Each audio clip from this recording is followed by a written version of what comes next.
3, 2, 1.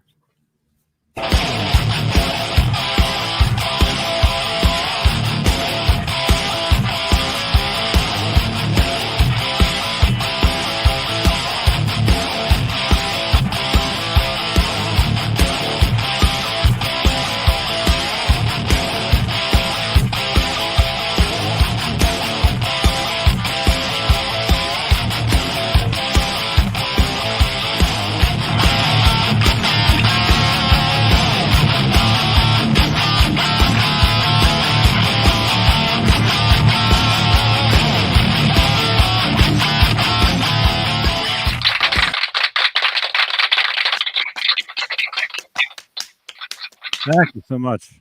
Yeah. Oh my God. You all right? We are live. So happy, man. Oh my goodness. What? What do you have in your Something in my teeth? Yeah. Oh shit. Wait.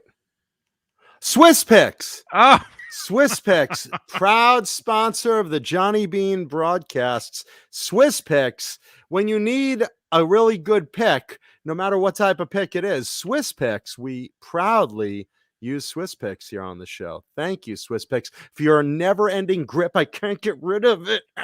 Look, even though I try. And this blue cheese version is for our buddy Jason Becker. So that helps his fun. So thank Love you, you, Swiss Jason. Picks. love you, Love you, Jason. Jason. Love you, Jason. Love you, much, Swiss Picks. Jason. Love you, Swiss John. Picks. Love you, Johnny.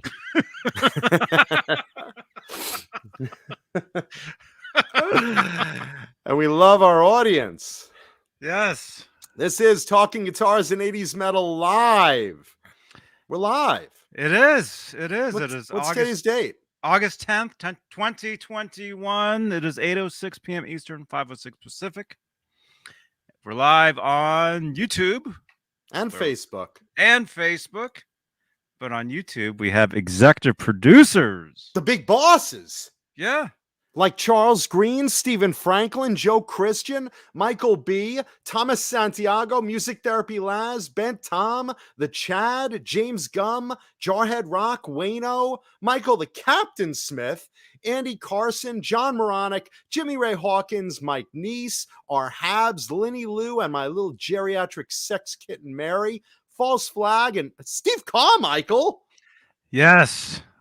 Everybody.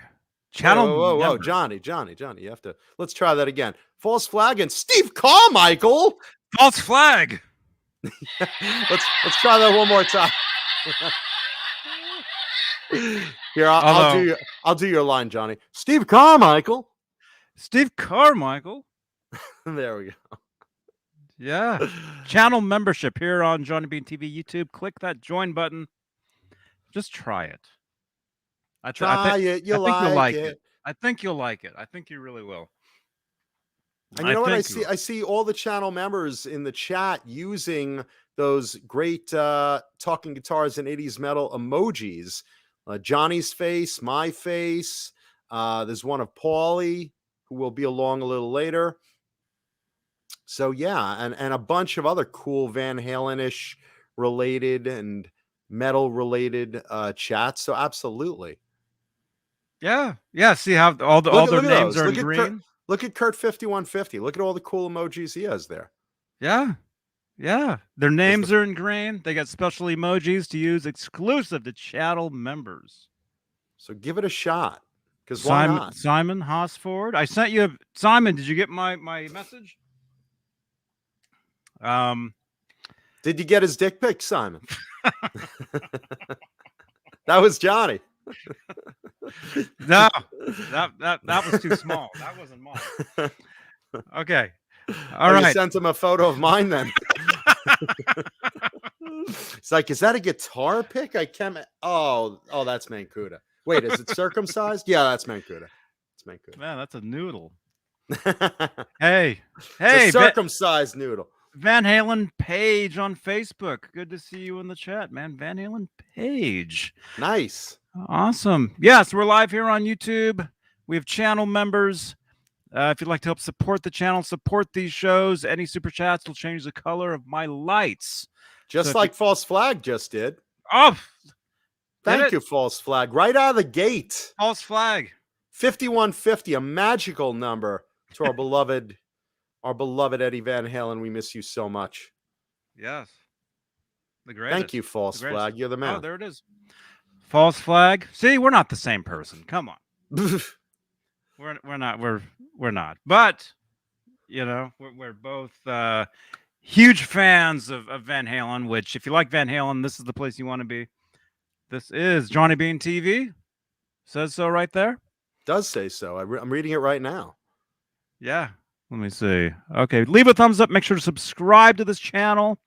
We got the memberships. We're also live on Facebook, Johnny Beane TV Facebook page, where currently we have Van Halen page over there. The second largest Van Halen page ever. And it's growing. It's growing like me at a strip club. Yeah. Van Halen, 1974 to 2020. Make sure you follow that page as well. And this is also a podcast. You can actually ask Siri to play the Johnny Beane podcast on iHeartRadio, Apple Podcasts, Spotify, Stitcher, Google, SoundCloud. SoundCloud is actually our home. If you can follow me on SoundCloud, you can get everything right away. I think Janice Lala follows us on SoundCloud, actually. Thank you, Janice. So make sure to follow us over there. And then before Johnny, we're the darlings of iHeartRadio. They love us over there. Yeah. They get a kick out of us. They really enjoy us. So thank you, iHeartRadio.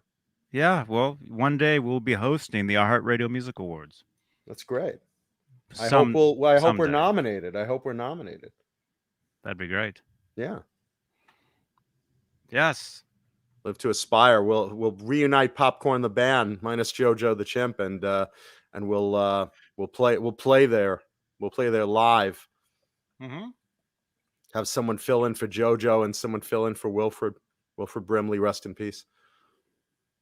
Let's say hi to our beloved audience, who I love and treasure. Let's say hi to Music Therapy Laz, R2R3 Locking Nut, Mike Johnson, Simon Hosford, 5150 Forever, Yostinator, let's see, Mike Johnson, Nelson Rodriguez, David Shea Gormery, and Mrs. Gormery in the house. Who else do we got? Music Therapy Laz, Marky FX, how are you, brother? Hal Face in the house, Christopher Live Sawa in the house, Thomas Santiago, Stephen Franklin, Thrash Metal and Fun Riffs. How are you, brother? Matthew Stewart in the house. The original Paramutant in the house. Kurt 5150, my buddy Fruitcake Tony. Show me your pick. Tony. Let's see. Tim Thomas in the house. John Bulwer in the house. Asking, what is the hint on the show and tell guitar tonight? Oh, I got a good one. It's a celebrity guitar. And let me tell you something. We're going to need a bigger boat. Uh-oh. There you go. Let's see. Hip Metal Works in the house.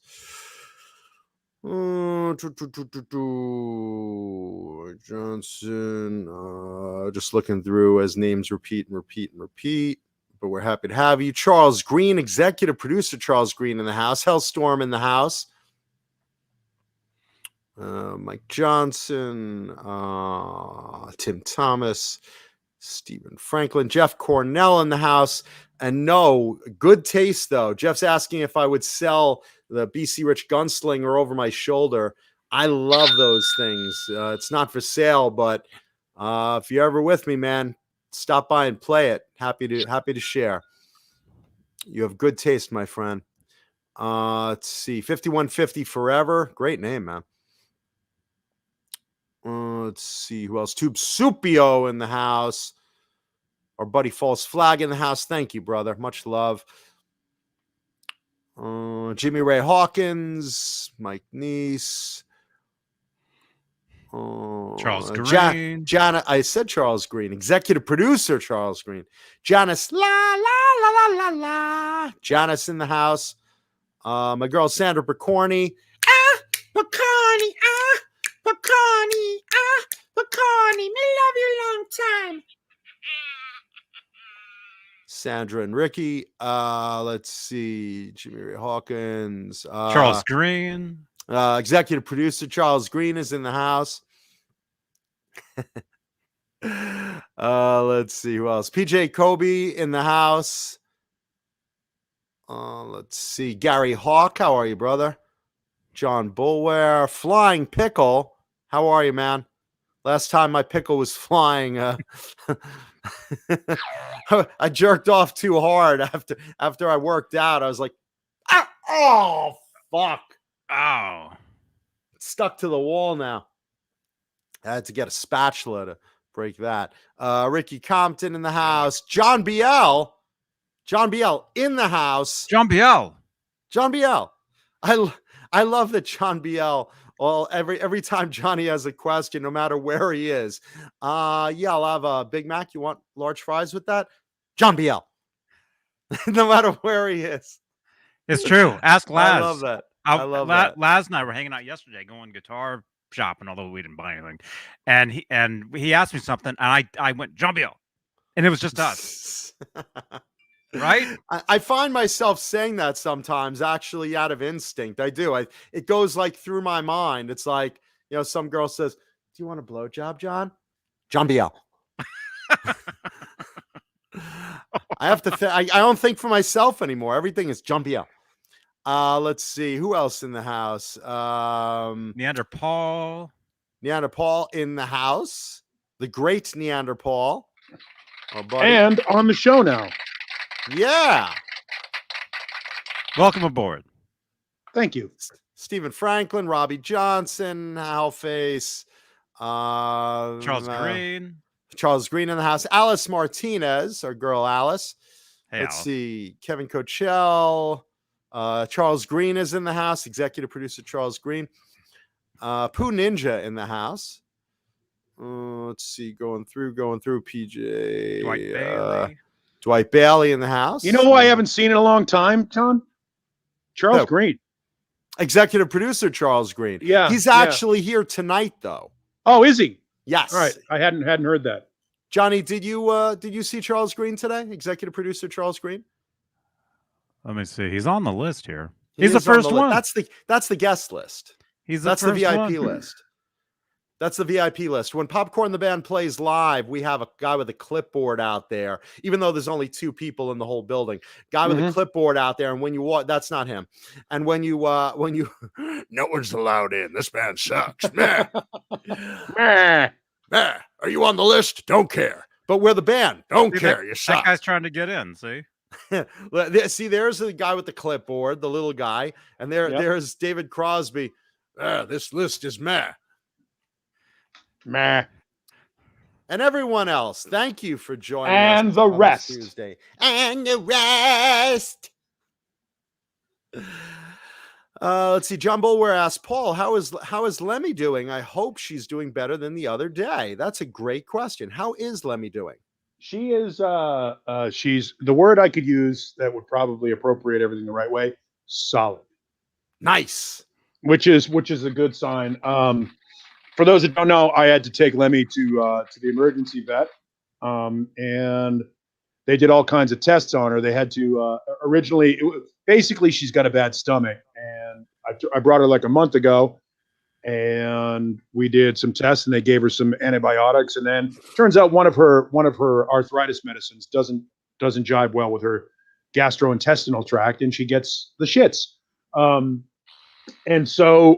And so I had to bring her back because they wouldn't give me another round of antibiotics without examining her. So as I brought her in, they examined her. The good news is all of her, tests came back normal. Her blood came back normal, all that stuff. And then I basically had them do x-rays to look for tumors and masses and all those things because, old dog. And none of that shows up either. So we're basically giving her another round of antibiotics, taking her off a certain medication. And she's slow. She's sort of out of it because this medication makes her a little sleepy. But she's solid. She's moving around. I'm trying not to stress her in any way, shape, or form. And when it's time, it's time. So if she comes out and I go, "Hey, I got to go," it means it's time. And now she's solid. Solid as a rock. Yeah, she's a good dog. Thank you, Mike Neese. The good news is she's not sick. She doesn't have any diseases. Her blood and all that stuff works correctly. Everything about her is normal, except for the osteoarthritis, which is, old dog. That's what happens. We are all glad that she is happy, healthy, and on the mend, because dogs are family. They're better than family, actually. Oh, yeah, absolutely. All animals are family. Yeah. And then some. And someone in the chat asked what my T-shirt is today. It is Little Banshee of the X-Men. For you guys that are fans of the all new, all different X-Men of the 70s and 80s, this is Banshee, Sean Cassidy, Banshee. The Irishman with power. Bam. I love Banshee. So there you go. Big comic book junkie. You know that. Thank you for asking. You had me a junkie. Let's see. Who else asked something? Yeah, David Shea Gomery, also a fan of Banshee. Any X-Men fans in the audience? I'm just curious. I know I'm a huge comic book fan. 70s and 80s, the X-Men were like extra awesome. John Byrne and Dave Cockrum. Any X-Men fans in the audience other than myself and David Shea Gomery? The X-Men was scary to me because I never knew who was an X-Men because they constantly just rotated people through. Mm-hmm. And so I got a little tired of that. Like with the Fantastic Four, you knew who the Fantastic Four were. With the X-Men, it was, hey, who's in the house this week? Nice. Let's see. Alice Martinez is a big Wolverine fan. I mean, basically during the time period I liked, you had Cyclops, Banshee, Storm, Colossus, Wolverine, and Nightcrawler. Those were like your big ones. But then you obviously you've got Beast, who's great. Well, Beast was an original X-Man who joined the Avengers and then kept going back and forth in and out of the team later on. So yeah, Beast, you had Phoenix. What I never really liked about the X-Men is they never won a Super Bowl. The Avengers won like 4. But the X-Men, they never made it. Never made the playoffs. Very disappointing. Right around week 8, they were eliminated. God damn it! Wolverine kept stabbing the ball. And then there was X Factor, which was, an offshoot brand. X Factor was basically the original X-Men returning. So you had Cyclops, Jean Grey, Beast, Angel, and Iceman. So it's like Rat. And then Havoc and Polaris. It's like a lot of bands that keep rotating their cast. Opening in the stadium tour is the X-Men. Is Nightcrawler their drummer? Oh no, it's not Nightcrawler, it's Havoc. By the way, no. in this light, it looks like I'm bald up here. Did you notice that? This looks bald.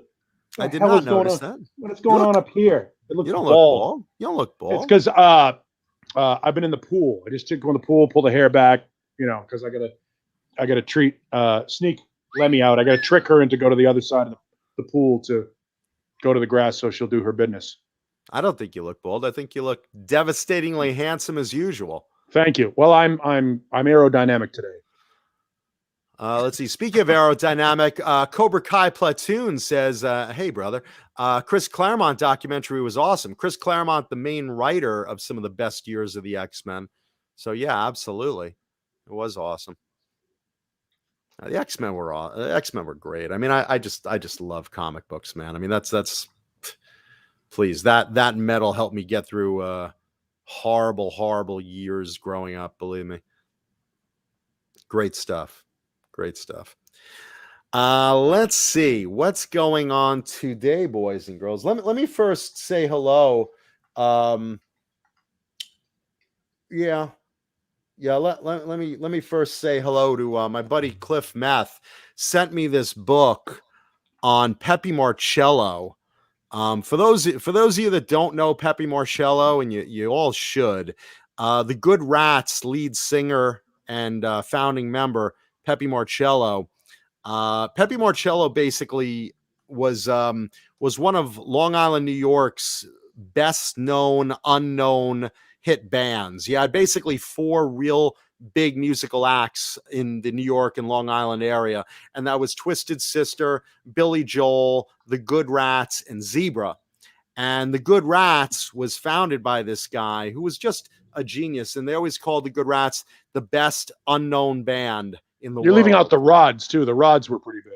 The rod is between my legs. Is that what you're referring to, or different rods? Oh, no, I'm talking about the rods, a legitimate metal band that most people don't talk about. I never. And the Dictators and the Dictators were pretty big. Dictators. No, I never. Honestly, I never heard about the Dictators or the Rods. To be honest. No kidding. All right. In the New York scene. Mm-hmm. I never heard of either. I mean, I used to hang around all these clubs and stuff, and anyway, so Pepe Marcello, the Good Rats were always playing somewhere. This book, Pepe Marcello, the songwriter, basically has all the lyrics to their songs from all the albums, including the Marcello solo album, which was Gene Marcello, which, Paulie, you know Gene Marcello and the band Marcello, who broke off from the Good Rats. That's his son. Not to be confused with Key Marcello. Marcello. Mm-hmm. Mm-hmm. Mm-hmm. Not to be confused.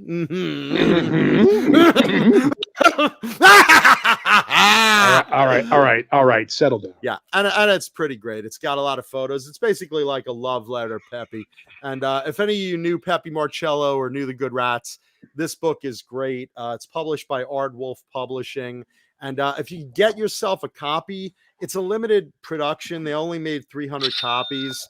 And they're signed and numbered by, they're numbered at least. But thank you, Cliff, for sending me that. I really appreciate it, Clifford Meth, my buddy. This is a really great love letter, Pepe, and all Good Rats fans. So there you go. Very, very cool. That's awesome, man. That is cool, right? Oh, there she is. I sang the song, but now she's here. Well, it was like the bat signal. You said it, and her ears started ringing. She's like, "I've got to show up. They need me. They need me on YouTube." She's reading a magazine. Honey, the Sandra Picorni song is on the air. What?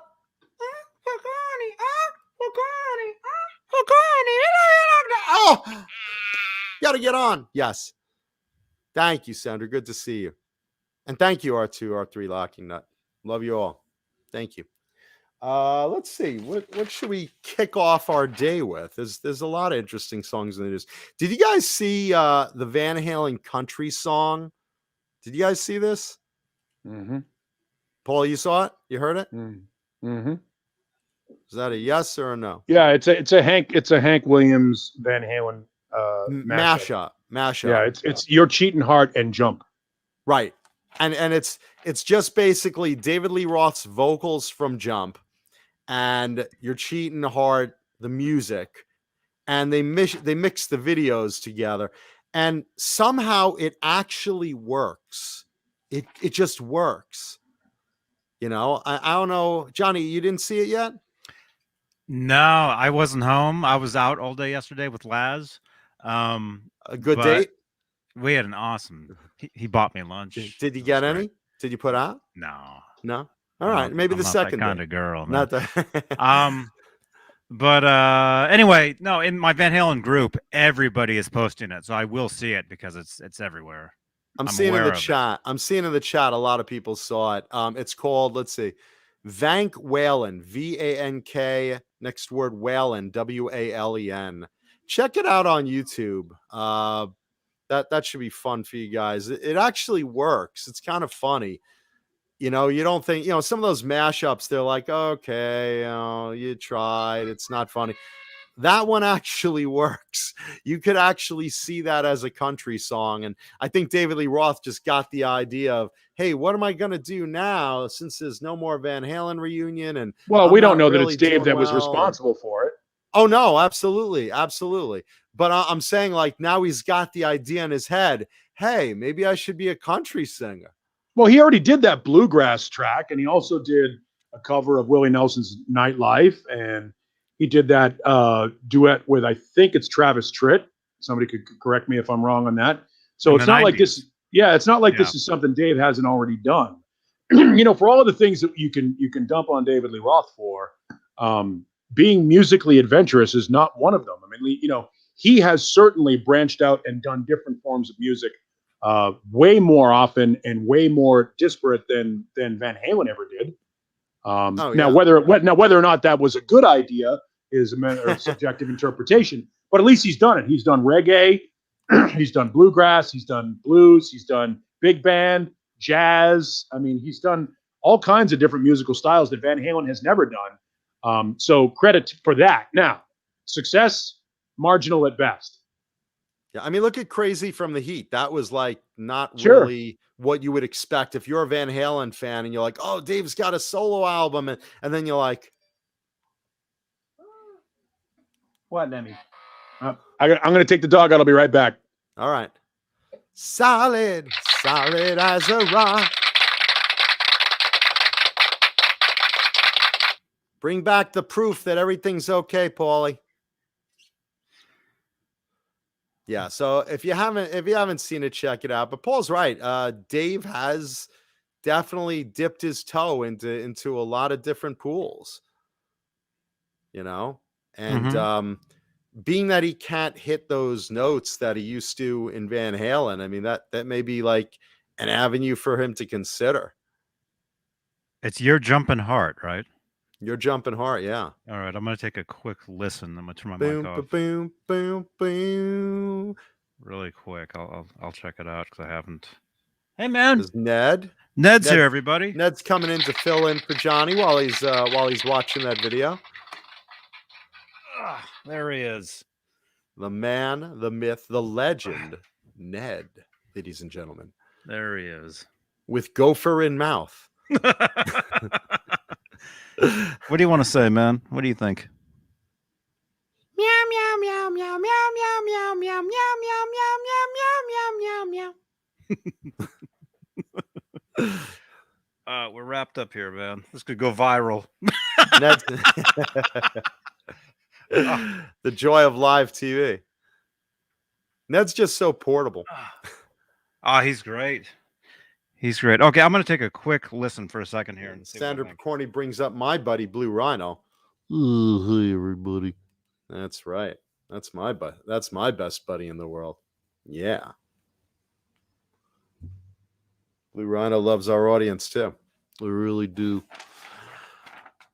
Yeah, so it's kind of fun watching it because, you know, you see, you know, Dave doing the video for Van Halen's Jump. And it kind of alternates with the country music, you know, and it just, I don't know, it just works. It works. I mean, I just listened to like a few seconds of it. I mean, it's cool, but because it's Jump, it's like if it was more obscure, it might be more believable, like obscure lyrics. But because it's Jump and we all know that, it's like right away, it's like, okay. And it's just kind of, you know. I mean, you know what? You may be jaded because you know Jump so well because it's such a big, well-known Van Halen song.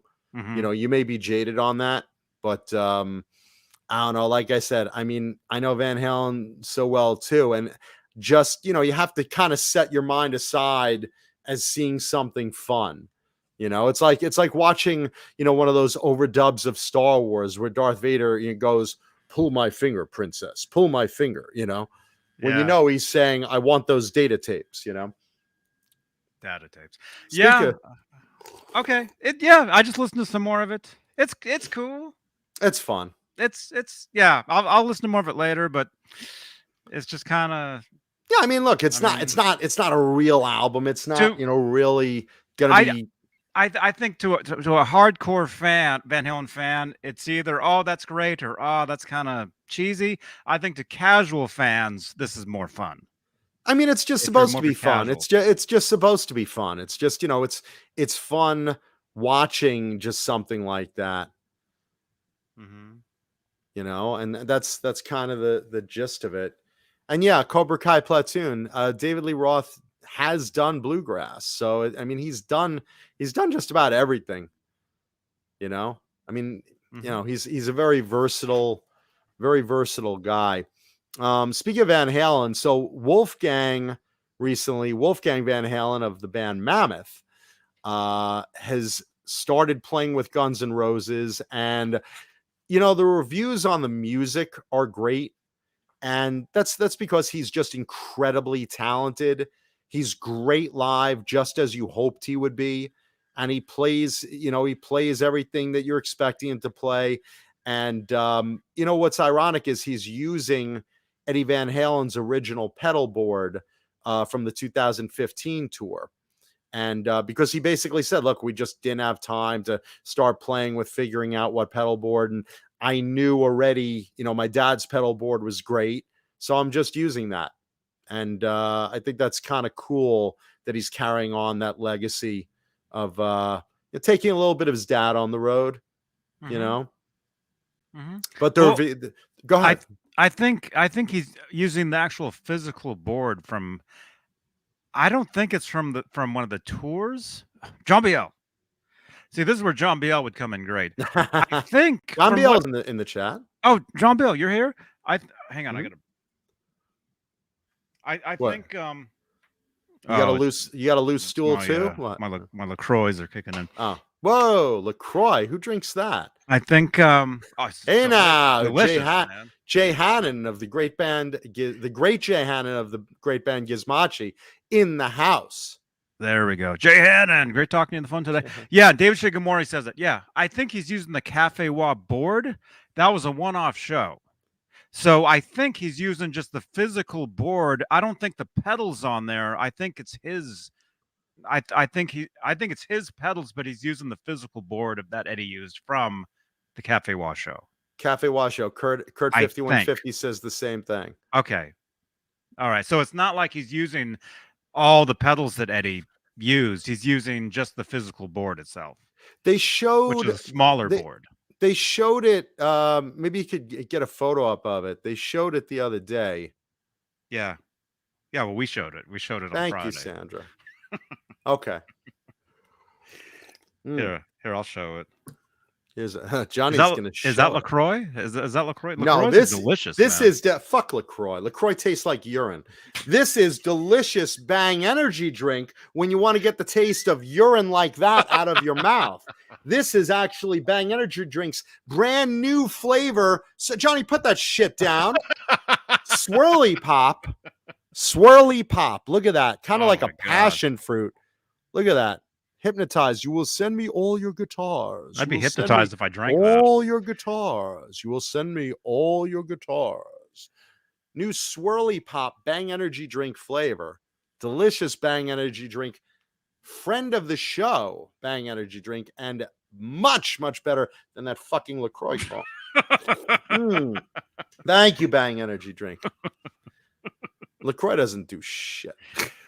All LaCroix does is cleanse my colon.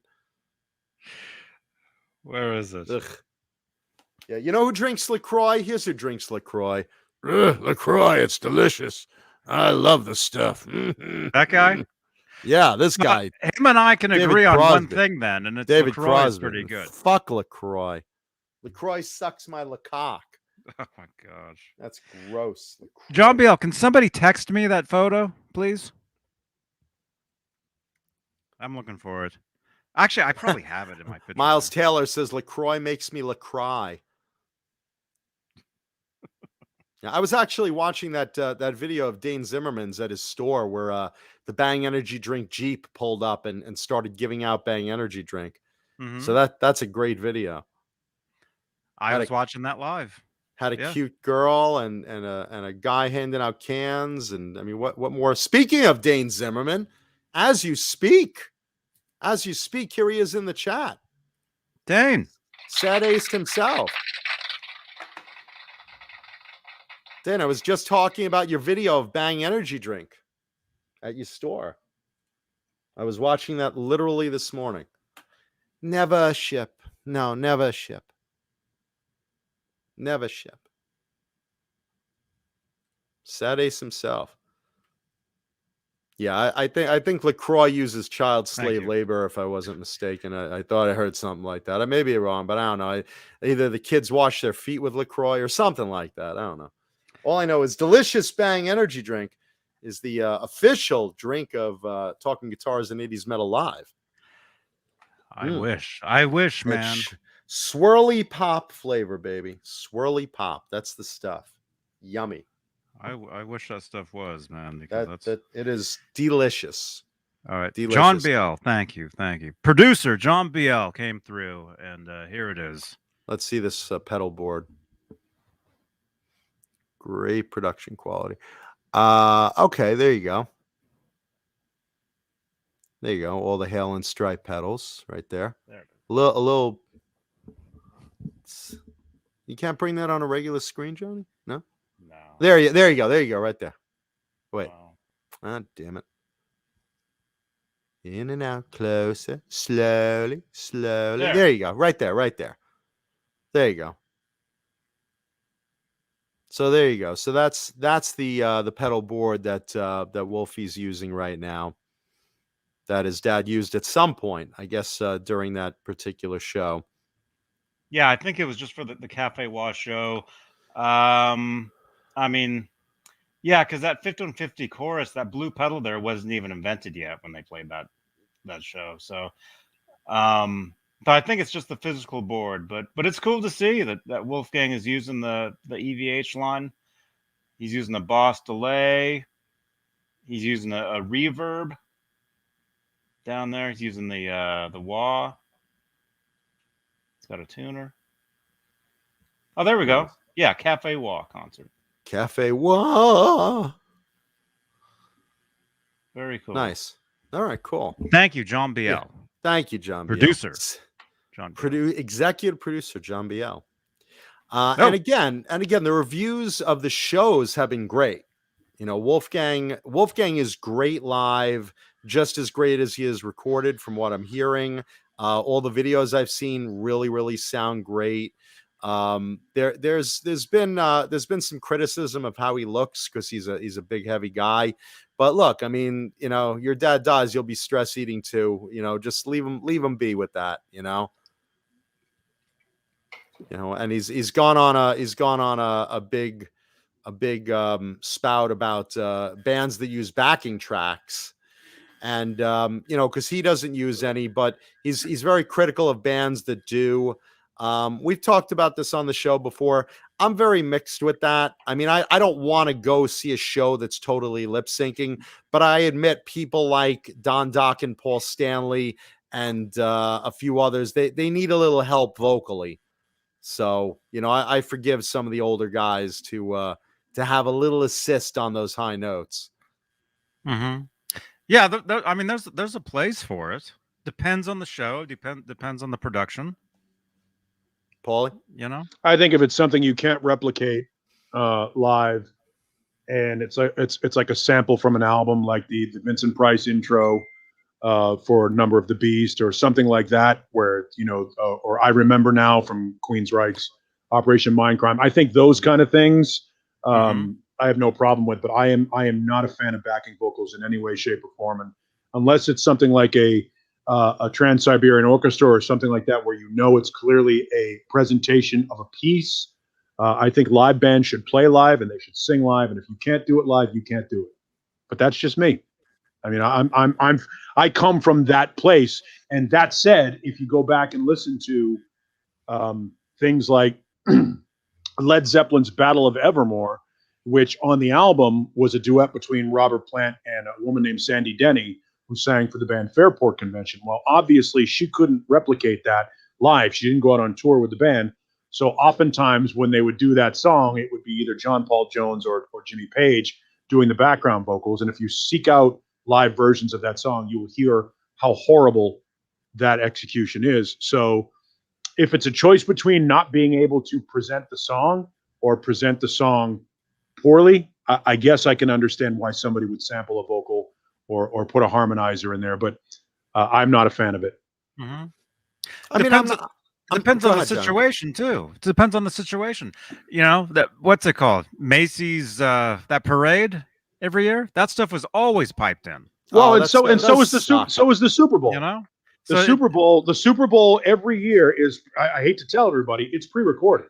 If they record a live version of it 48 hours beforehand, because it has to fit in time. They have to make it fit in a specific time period. So That's not. They do play it live 2 days before the actual Super Bowl and then pump it in. So. What next? The Easter Bunny's not real? What else you want to ruin for me, Paulie? What, Santa Claus not real? What? Wrestling what else is real, you got? right? Huh? Wrestling is real. Wrestling is absolutely real. There's no pre-recorded drops in wrestling. No, they're all there live. What are you talking about? Every one of those.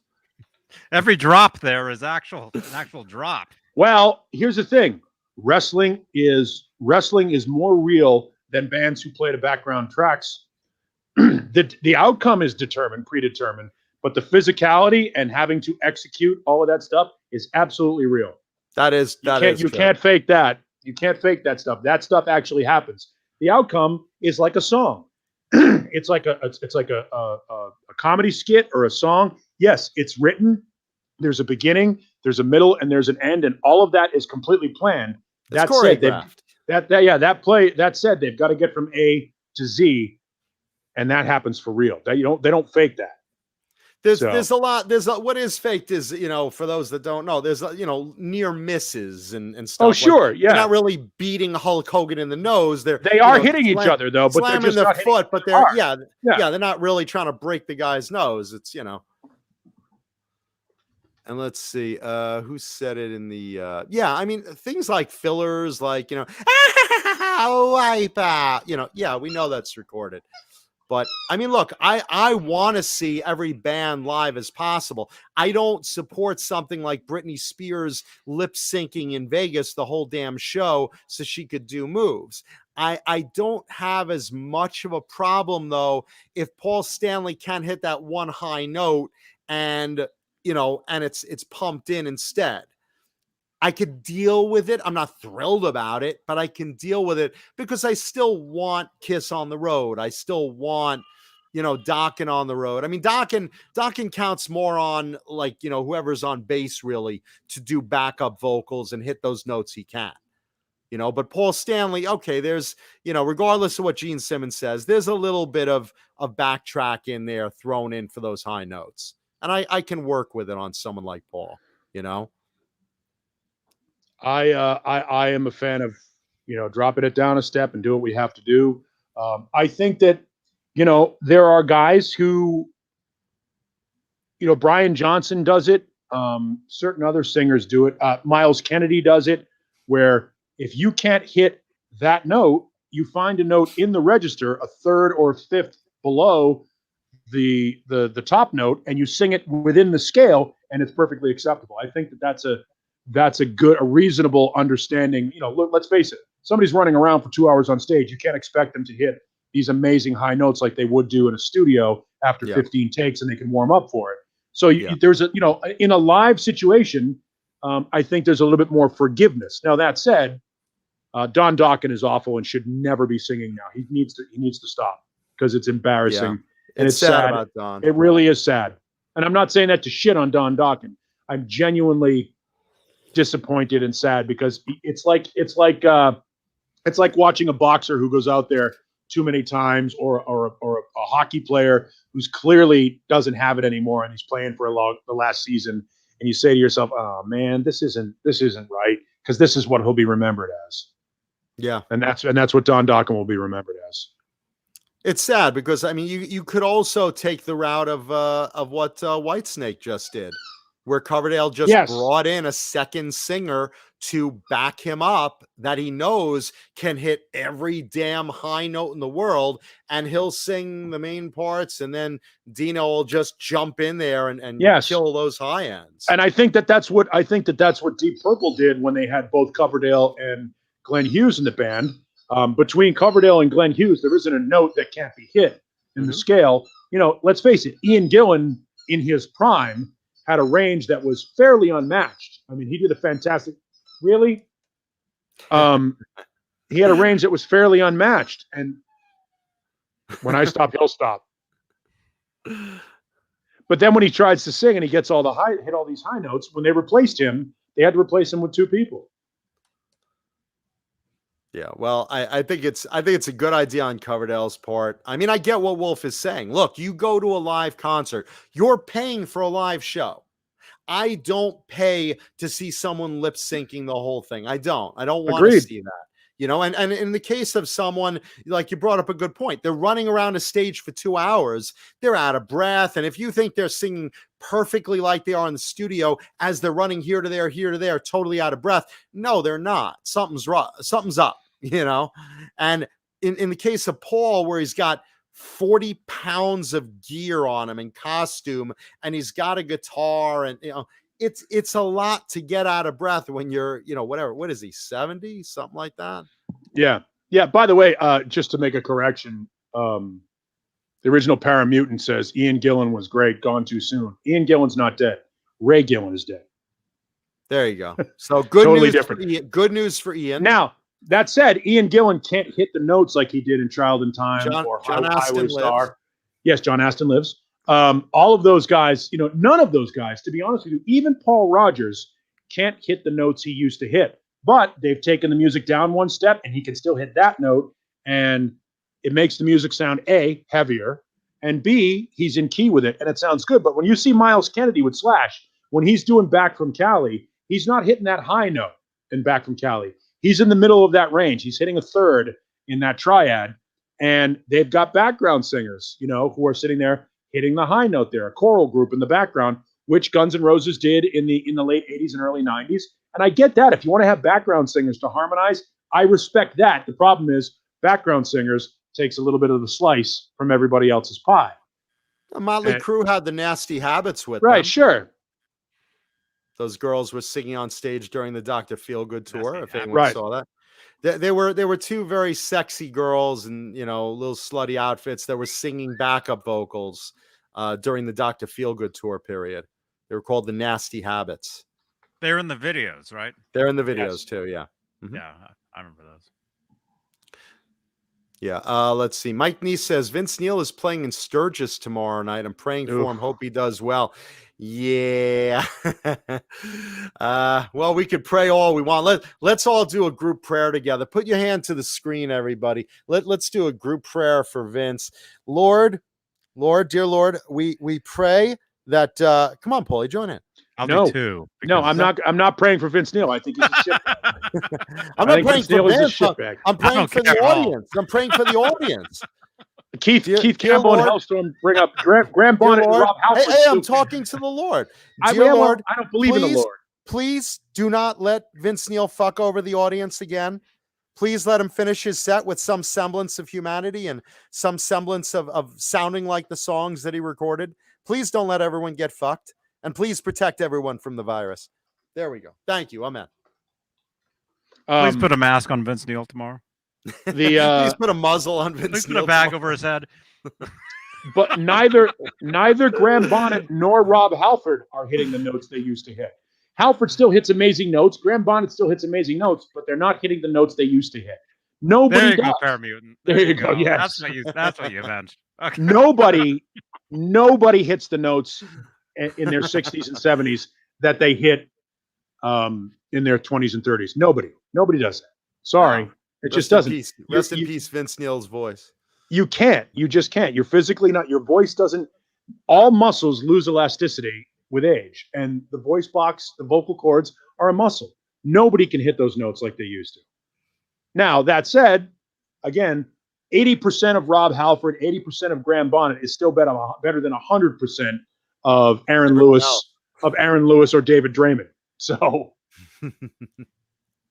And by the way, I think someone hit Halface said, I think one of the Nasty Habits was Mrs. Mars. I think he's right. I think Mick Mars marry one of the Nasty Habits? I think so, yes. I think he's right. Mick, listen, for all the facts that Mick is an old man and he's hunched over and his back is fusing, he's not a pretty man.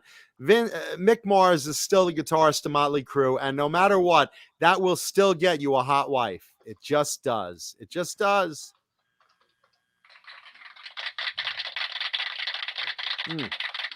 And thank you, Music Therapy Laz. We hope that Roxy is happy somewhere, flying around getting laid. Roxy Green forever. And stops by for a visit one day. We hope. Yeah, and Laz, yesterday was awesome. You guys go back a couple videos here. Go to Laz's channel. You'll see our adventures yesterday, going from guitar store to guitar store to everywhere. We had a great time. At least someone had a great time. What? Janice Lala brings up, for those that follow Janice on Facebook, she dropped something down, like the lid of a container, down the little section of her dryer where, where you pull the lint filter out of your dryer. She dropped something down there. So everyone on Facebook is coming up with ideas of how to get it. No. Everything from a hanger to a fishing line with gum. I said a drumstick with duct tape. I'll be right back. Another Lemmy call. Nice. And it's still going on. So if anyone has any suggestions for Janice Lala to get something out of her slit, or rather the slot in the dryer, not her own, but the slot in the dryer, that lint slot. Please drop some suggestions on our Facebook page, because why not? Mm-hmm. Otherwise, she's never going to dry her clothes. In the chat here, leave some in the comments below on playback. If anyone has any suggestions in the chat, I'd love to hear them. Something that would be helpful to Janice. Same like Vince Neil. I can't say anything now. Yeah, and by the way, shout out to everyone at Sturgis this week. A bajillion Harley Davidsons. I have a bunch of friends out there. Please stay safe and have fun, but be safe about it. Cover your ears. Or do your best about it. Yeah, wear a mask and protect yourself from COVID. Cover your ears and protect yourself from Vince Neil. Are you going to Vince Neil tomorrow? Yeah. Cover your ears. Wear your mask on the side of your head. So there you go. Protect yourself from Vince's Vince's warbling. You're going to need 2 masks tomorrow at Vince Neil. If you could bring signs with the lyrics to Kickstart My Heart, it would help Vince out a lot. When I get high on speed. Top fuel funny cars, a drug for me. My heart, oh my God. Right now, kickstart my heart. Yeah. So, wow. So just be safe and try not to. Jesus, what is Vince doing on the road? Seriously, for God's sakes, what is he doing on the road right now? I mean, for Jesus, the guy should just be locked in a closet rehearsing. I can only imagine. I'm waiting for the videos to come back from Sturgis of these performances at Sturgis. I know bands that are going to kick ass, and I know Vince is not. I know Vince is not. The guy should just, I don't know, he should practice talking with Legos in his mouth just to fucking get his throat back in shape. I mean, anything. Oh my God. Yeah, his wife doesn't want him practicing in the house, Mike Neese says. He's in the garage, and the neighbors are calling and telling him to stop. There's nowhere for him to practice. Yeah, I just hope that I hope he gets back into shape, because what a freaking nightmare, Vince Neil. What a freaking nightmare. Who's playing it at Sturgis? Jackal? Jackal is playing. Jackal will do great. Is Great White playing over there? I think I read somewhere Great White is performing. Who else knows who's playing at Sturgis? Put it in the chat. I'm very curious. Kid Rock. Oh, Kid Rock. Who gives a rat's ass about Kid Rock? Kid Rock can suck my kid-sized cock. Yeah, cutting heads. Hopefully Vince will surprise us. Vince will surprise us if he announces his retirement today. That'll be Vince surprising us. And look, I'm sorry to bash on Vince. I love Motley Crue, but I just want him to rehearse. I just want him to be good. He's got a stadium tour coming up. Let's see. Great White is playing. Lita Ford is playing. Lita's going to be great. George Lynch will be great. Lynch, oh my God. Lynch and Lita are both great. Night Ranger played this weekend. They're usually on point. Yeah, James Bridges says, will Def Leppard drop them next year? I don't think so. I mean, we'll see what happens. But let's talk about the stadium tour while we're talking about Vince, because it was just announced. Very, very big announcement. I mean, here's the thing: this stadium tour has been just an incredible disaster because of the timing of COVID right now, and it's sad because, like, in an ideal world, I would love to go to that show. Between seeing Def Leppard, who, performances on point, seeing Poison, who's still performing on point, Motley Crue, I don't know, man, remains to be seen what's going on. But, let's see, Hellstorm announced Tesla was playing but canceled. Tesla was playing but canceled, and Frank Hannon, we wish him well because he's fighting COVID right now. Oh man, it's so freaking bad. Everyone that's fighting COVID right now. I hate to sound like a broken record, but I'd love to get through this pandemic. Get vaccinated and wear the goddamn mask just until we get through this shit. So we could get back to normal live music. But the stadium tour made a big announcement this week, saying that now you need to attend the stadium tour. You need to be vaccinated with proof of vaccination or a fresh negative COVID test if you cannot be vaccinated. That changes the game drastically.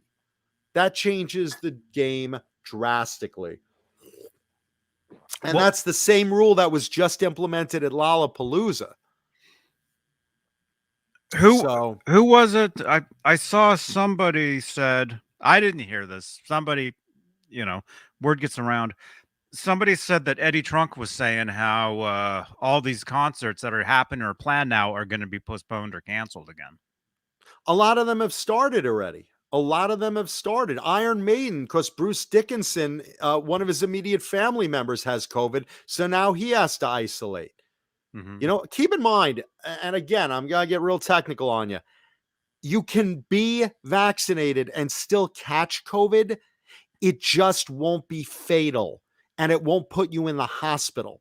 You could still, a small amount of breakthroughs can still happen if you have the vaccine. I'm fully vaccinated. I totally recommend it because, God forbid, even if I still got it, I'd not go in the hospital and I'd not, God forbid, die. So, it's still a choice, but here's what's going to happen. And I called this months ago.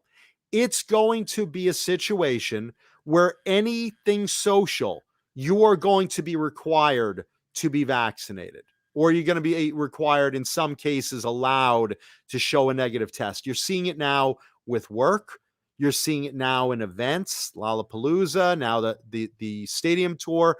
Things are going to happen. Either shows are going to be totally canceled or they're going to be vaccinated only. And that's what's going to happen from here on in until we get through this goddamn pandemic. So, I hope Frank Hannon of Tesla does well. Our well wishes to Bruce Dickinson's family and everyone else that's going through this. So, I mean, that's the deal with the stadium tour. So now I don't know what the deal is if you have tickets. I don't know. As of earlier, you weren't allowed to ask for refunds. I don't know if they're going to change that refund policy or not. So I don't know, but that was announced today. Big thing. Paul, have you been listening with the stadium tour? Stadium tour announced now, same rules as Lollapalooza and a few others. You are going to need to be vaccinated or proof of vaccine to get in. Okay. And they haven't yet talked about whether they're going to offer refunds or not yet, because so far they haven't. So that's where we sit with that. And wouldn't it be fucked up if you go through all this stuff, you get your vaccine, you go through, you're finally at the stadium tour, and then Vince doesn't know the words and he's warbling along? Yeah, look, I mean, I think the vaccine thing is going to be something that's going to haunt us for a long time. People are going to make whatever choices they're going to make. And you're free to make those choices. Yeah, and just understand that touring is going to shut down or they're going to have these restrictions, and you have a choice as to whether or not you are going to not attend or abide by the restrictions. That's your freedom. That's how freedom works. So do your thing. Do your thing, whatever it is. But they are going to, look, you are going to have to start wearing masks again. That's happening. And look, I don't want to get into this because there's a no-win scenario here. We abide by laws every day that we don't like. We accept certain things, and we put things in our body every day that we have no idea what chemical makeup of it is, and yet Bang energy drink, delicious and yet possibly fatal. Bang energy drink. Choose whatever freedom you want to choose. Just understand that your freedom doesn't trump anybody else's requirement that they want to feel safe and secure. So if somebody says we're playing a concert and you're not vaccinated, and they say that if you're not vaccinated you can't attend, then you can't attend. That's your freedom doesn't trump their safety. So that's where we're at with that. And it sucks, but the reality is we are kicking water uphill. This is a futile endeavor. People are going to die. People are going to get sick. People are going to get vaccinated, or they're not. It is what it is. Do what you want to do. Just understand that this is going to exist for a long time. It's going to divide us. We're going to be angry with each other, and that's the way it is. And once you accept that and move forward with your life, more power to you. Some of us will be angry at each other at the stadium tour, and some of us will not. And then some of us will be angry at the stadium tour at Vince Neil. And some of us don't care at all about the stadium tour. And Johnny won't be there. I don't care. Johnny won't be there. I'll be there when they reduce the damn prices. I'm sorry. I'm not paying $1,000 for a fucking seat at the stadium tour. I'm not. But there are a bunch of people coughing on you. Whatever. Man. I'm tired of this shit. Actually, old man Dan, there are laws in the books that say that the state has the right to inject you with something. So there are. Your kids can't go to school unless they have measles, mumps, rubella. You were inoculated when you were born. They gave you a shot when you were born. So it is what it is. Hey, listen, I'm not going to argue with it, but public safety trumps individual freedom. It always has, and that's the law. I didn't have any say when they took off half my penis at my bris. Yeah, so. It is what it is. It is what it is. It is what's left, actually. Yeah, it is what it was. It was. It's sadly what it's left. And speaking of which, we might as well bang this story out too.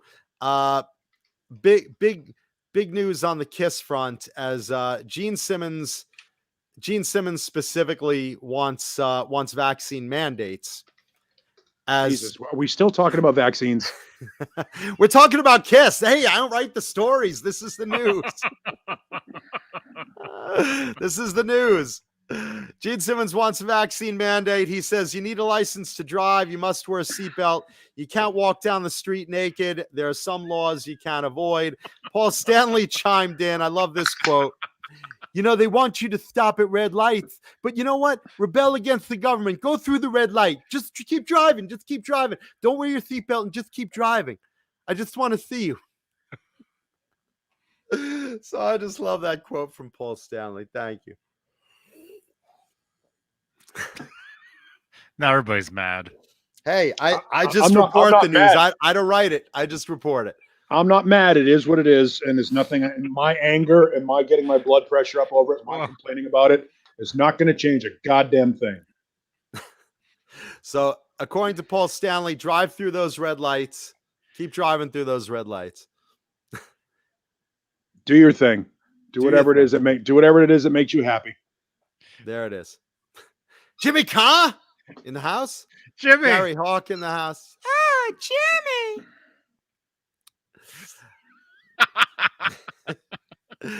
So there we go. Now that we got all that out of the way. Did we though? Goodness. Did we? Well, at least in the news we did. At least in the news we did. So let's talk about the Sunday String Change show, because I did watch it on Sunday. Uh-oh. I did watch it. Yes, and my ears were ringing. Oh, somebody was bad mouthing Mancuda. Who would ever do that? Yeah, I know, right? No, Michael. It was Michael B. For those that haven't watched, there's a new show on the Johnny Beane channel. Johnny, do you have a card? It is the Sunday night string clip. Do we have a clip? Sunday night string change show. Hi, Lemmy. With Johnny J. Hannon, and this week had Michael B. I told you guys, Mancuda watches this stuff. I do watch the show. That's what I said. I'm like, dude, he's gonna see this. I don't always watch. I don't always watch stuff live. Sometimes I watch the reruns. But I always watch them. I watch the Saturday night. I watch the Friday. I watch the shows. So yeah. So look, I thought it was very interesting watching Jay go through the 7-string, watching him change a floating trem. I thought he definitely had the best camera angle, because for those that didn't watch it, you had three screens. You had Johnny over here, and Johnny was changing a fixed bridge string way in the back. Like you couldn't even, he could have just switched the guitar and you couldn't even tell like what he was doing all the way back in the back of the room. Then over here, you had Michael. Over here where I am, you had Michael B. And Michael B was changing. He was changing some sort of trem. I don't know if it was a V trem or he had a Strat. But so what was that? Like a V trem? He was changing on Michael BL. And then at the bottom you had Jay. Now Jay has this professional setup. This is beautiful setup. As this professional setup down at the bottom. It's an overhead shot of his pro workbench. He's got the guitar mat there. He's got all the tools. He's got the neck support. And he's got this beautiful Ibanez, that yellow Ibanez 7-string that he plays. And he's doing like the best illustration of how to change a floating trem. Watch this there you go. Watch. You know why he was doing the thing on how to change a floating trem, because you don't know how to change a floating trem. I don't know how to do it well. I know the principle. I know how to do it, but I used to do it. I would take off all the strings and then try to balance the fucking bridge and then put the strings on. You know? And Jay basically said, "No, idiot, do it one at a time, and then, tune it as you go, and then do it again and tune it as you go." But Jay has this down to a science. And he did science. And he did, "Good heavens, Nakamoto, you're beautiful. Miss Nakamoto. Good heavens, David Crosby, you're a drunken has-been. You're a vodka-soaked raisin." God, total tool. Yeah, no, so a guitar show. I have roadies to change my strings. No, look at how Jay is doing this. Right, there we go. Just look at how Jay's doing this. Just like perfectly measured, illustrated exactly. That's my new reference. That's my new reference to watch this. Now, make no mistake, I still don't want to do my own floating trem strings. I still don't want to. It's not a matter of can't. It's a matter I don't want to. It's like doing a fixed bridge. It takes like fucking 5 minutes, 10 minutes, sure. Real fast, real easy. You have a BC Richard with a Kaler quad on it. You don't even cut the ball ends off. It takes the balls on the end. Ow! Much like she said. Ow! No cutting the ball ends. Whoa! No, but Jay illustrated it beautifully. And so I was watching that on Sunday, but I heard Mancuda doesn't know how to do this. He never changes his own strings. Here's something I've said throughout my whole history. Always, always, always, if you keep your guitars in a climate controlled area, in cases, they will go dead a lot less often. And that's how I keep my guitars, other than when I'm playing at that moment or on that day or over that week on stands or on my couch or whatever. I usually have 5 or 6 guitars out at once, but otherwise they're not all in a big rack where they're all exposing strings to the air. They're not on wall hangers where, they're all exposed. If you have your guitars exposed to humidity and moisture and climate change, your strings are constantly going to die 10 times faster.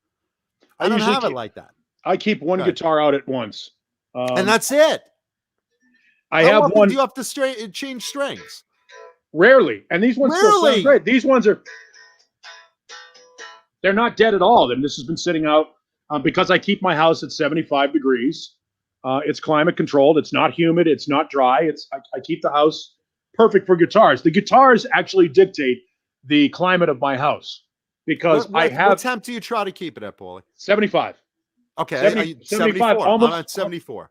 Yeah, almost all year round. My house is 75. It's 75 in the summertime and 72 in the winter. There you go. Yeah, and I rarely have to change strings. Because they're in cases, they're protected, they're climate controlled. This is what I'm saying. I mean, like I said, this guitar goes back in a case when we're off the air. All the others that I'm not playing at that moment are in cases, and it's cool and climate controlled right here in my house, and in all the other locations are at 74 degrees. And that's it. So when I do change strings, if I get a guitar fresh, it's going to the luthier for setup, because I get a discount rate because I do a lot of volume. So, I'm going to have him set it up pro out of the gate.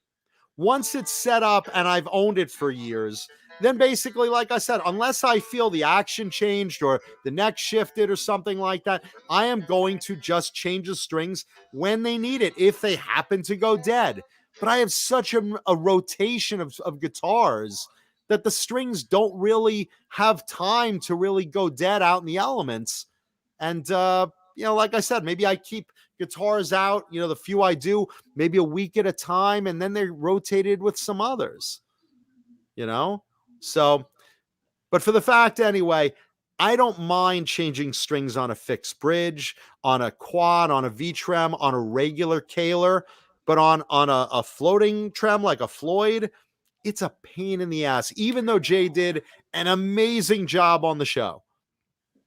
I just can't do it. I mean, I can technically do it. I don't want to do it. So there you go. So the only time I change strings that are not, that haven't broken or just is on acoustics, when they go so dead that they just sound like mud when you hit them. There's nothing left. There's nothing left to them.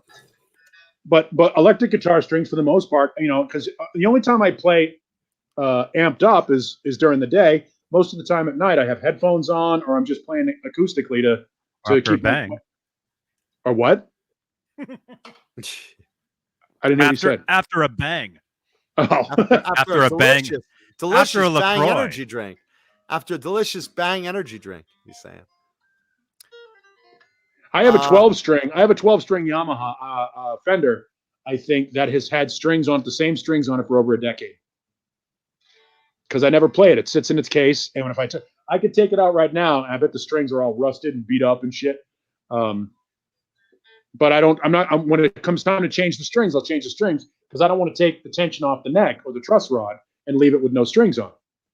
So I just leave the strings on it to keep some tension on it. Absolutely. You need tension on them. Otherwise, your neck does all sorts of fun things. Mike Neese brings up an interesting point. John has luthiers waiting in line just to hold some of his axes. That's actually kind of true. The luthiers that I use all look forward to see me, because when I bring stuff, it's like show and tell guitar for them.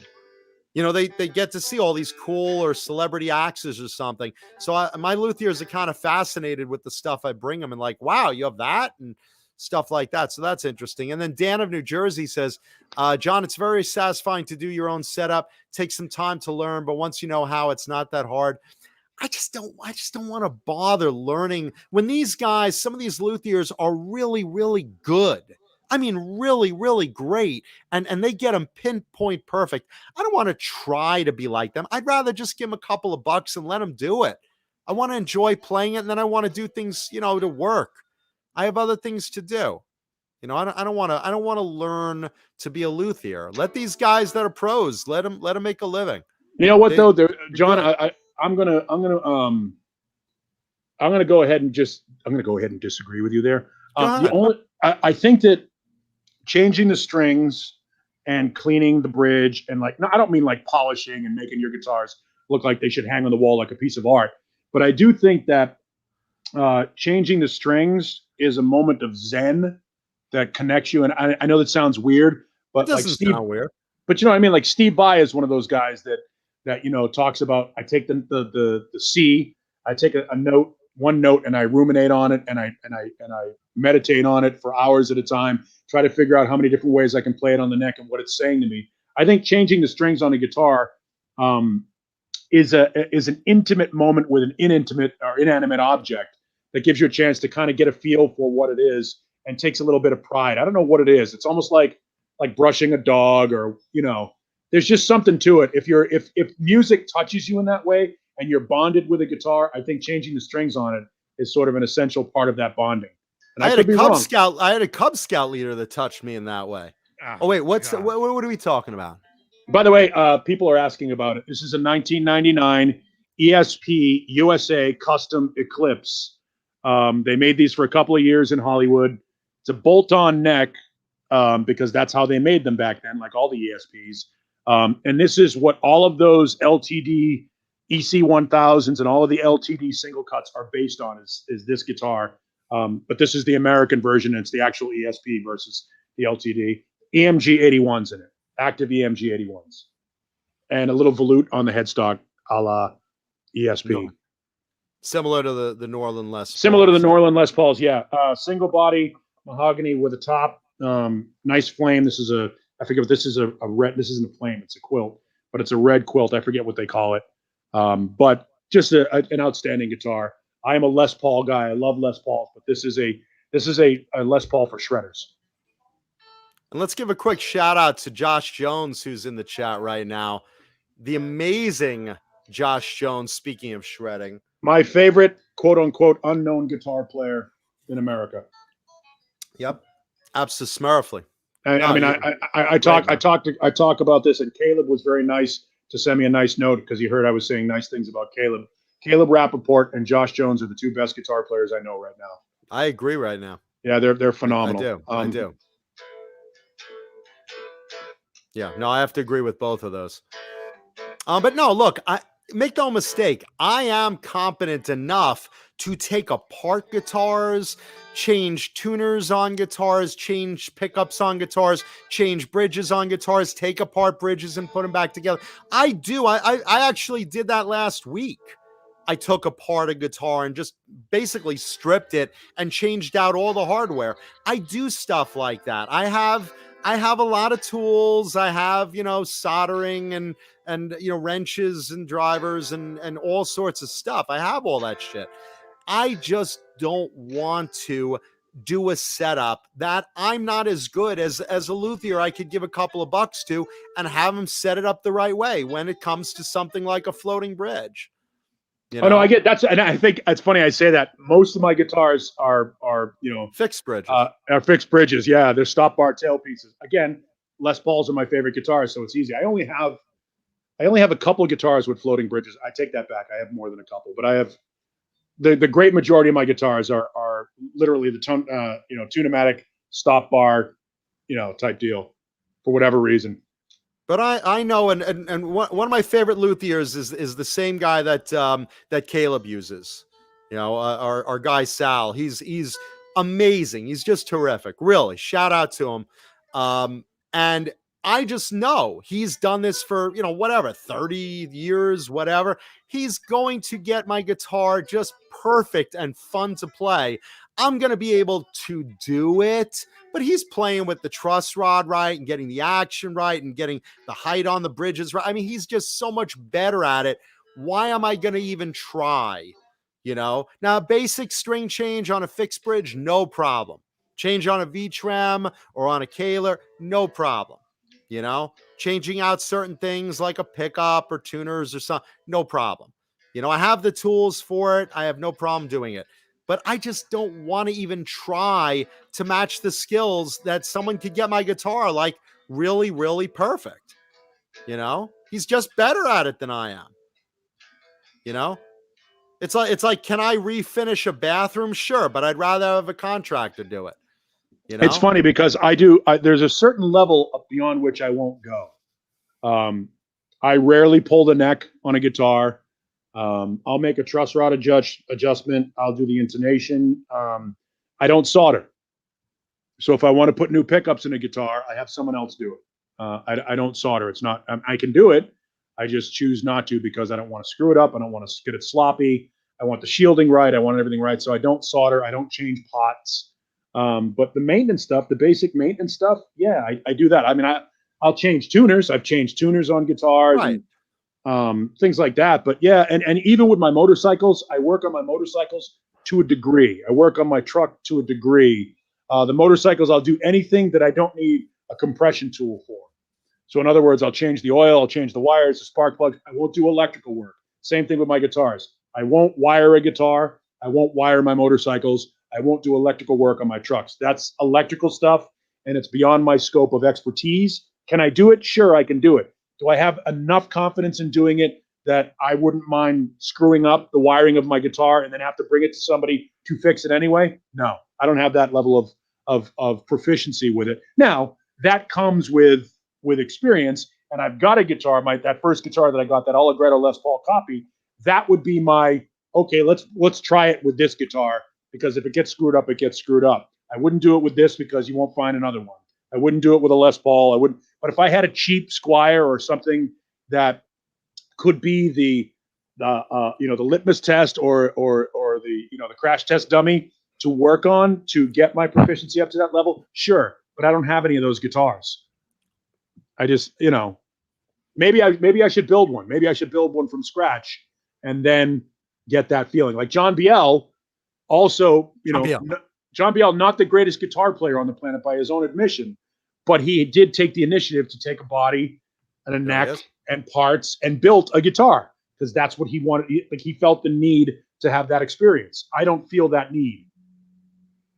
And so I understand what John is saying. I'm somewhere in the middle between guys like Jay, who will take their guitar apart and work on it, and Caleb and John, who have somebody else work on it. Yeah, and look, Caleb changed his strings the other night. I mean, it's not like he doesn't know how. Sure, he does. But like me, every Caleb guitar will player usually drop a guy off. Sure. I mean, you have to. You got to be on stage. When you first start playing, that's the first thing you learn, because you start playing a guitar and obviously, ping, one breaks and you're like, well, shit. Here, kitty. Here, kitty. You go, well, what am I going to do now? What am I going to do now? You learn that. You learn that out of necessity. Yeah. The first string I ever broke, I thought I broke the entire guitar, and I took the guitar to the store and said, "It's broken." But no, anybody who plays any kind of instrument, you should know to a degree how to do simple maintenance. Yeah. Yep. I know someone literally like that. They literally broke a string on the guitar and they told their mother that it was broken, and the mother threw it out. Literally. No shit. Swear. This is. And I was like, wait a minute, wait, you threw the fucking guitar out? He's like, my mom threw it out. Yeah, because it was broken. I said, you can replace strings. You can fix that? Yeah.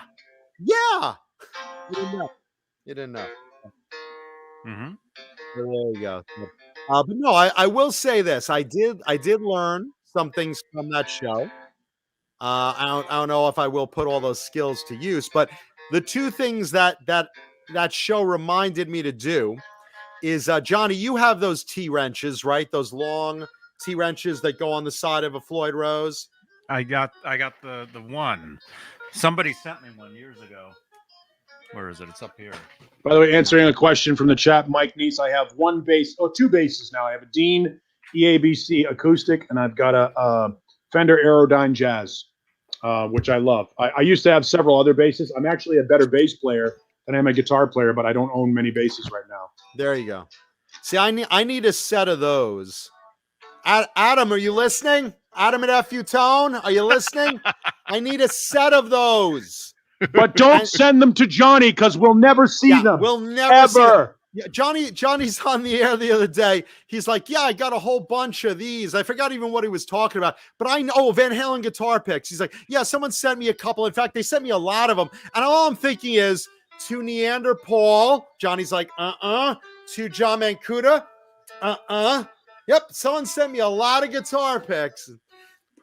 Yeah, I keep getting these pink scarves, and I keep throwing them away. I know, exactly. Johnny doesn't want to send us our stuff. Hang on, I got a request to go grab the Aerodyne. I'll be right back. It'll take me 2 seconds. Go for it. Yeah, so I need a set of those little T screwdrivers. I need a set of those. And what Jay showed, those string stretchers. String stretcher. I never saw that used before. You have one too? I never saw one of those used. I do them by hand when I do them. And Jay's right. It does suck when you're pulling it by hand. There you go. Fender Aerodyne. Made in Japan, Fender Japan. Excellent bass. These are the bass guitars that Frank Bello and Duff McKagan play. And it's the Aerodyne Jazz is great because it's got both the P bass and the jazz bass pickup configurations.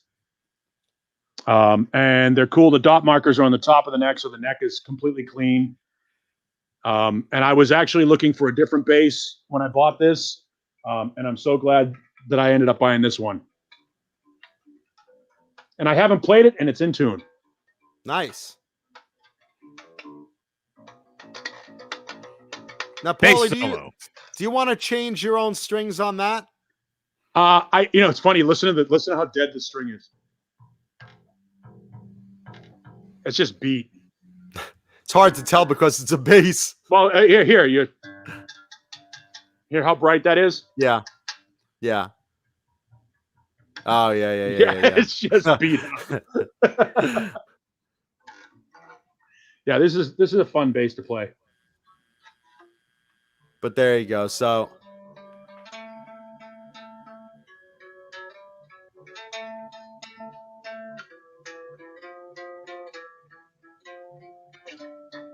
all right, we're gonna get flagged now. Steve Harris is gonna sue us.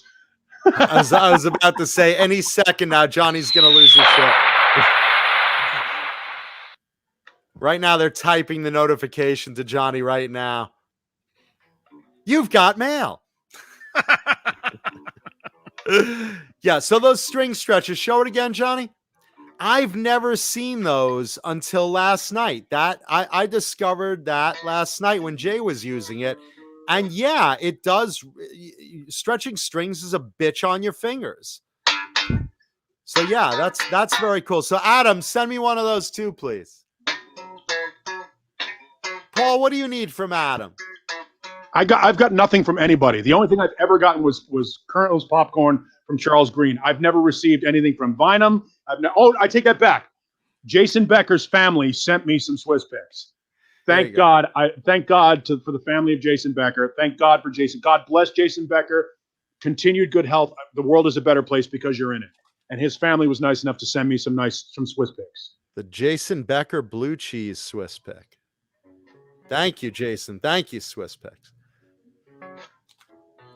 Yeah. So, Paulie never got anything from FU Tone, Johnny.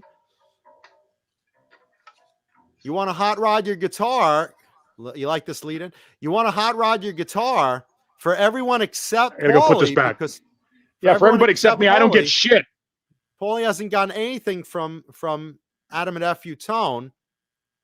But of course, Paulie and I both need stuff from FU Tone. FU Tone, fu-tone.com, Johnny. Is that right?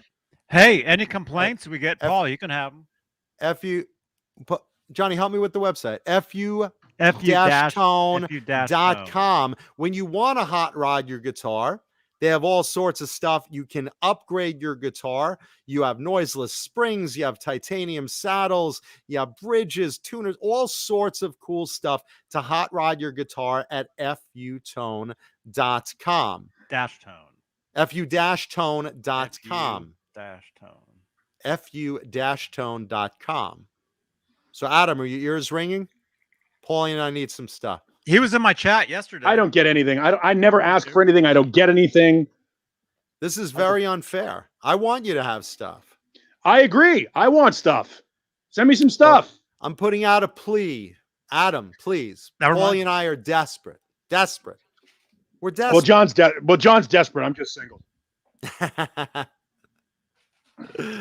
There you go. fu-tone.com. You want to hot rod your guitar. Yeah. So I thought that, Paulie, do you use a string stretcher when you change strings? Fuck no. No. I stretch my strings. Well, he's a man's man. What am I? Fuck, what is this, a third world country? Come on. What are you, a little bitch?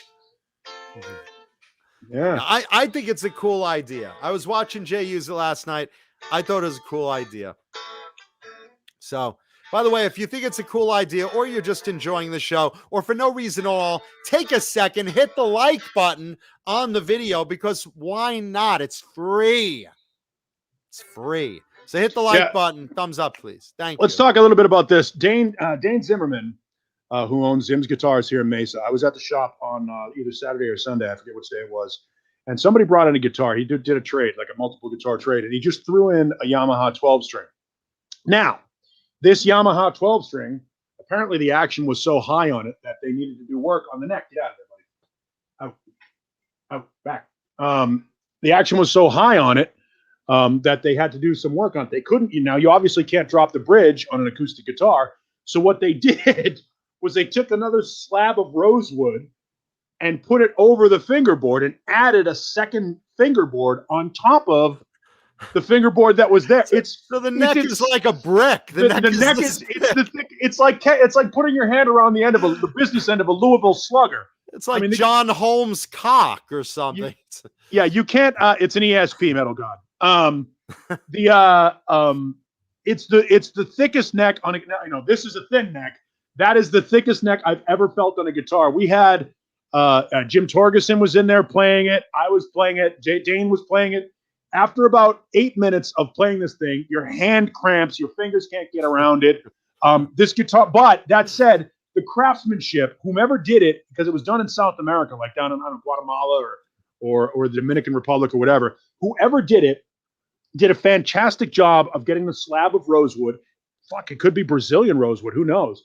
But they took the rosewood, they put the extra slab of rosewood on it, and it looks like it has a skunk stripe now because of the original fingerboard with the new fingerboard on top of it. And they planed the fingerboard all the way down the neck so that it's angled so that it's easier to play down here than it is up here. They beveled everything, planed properly.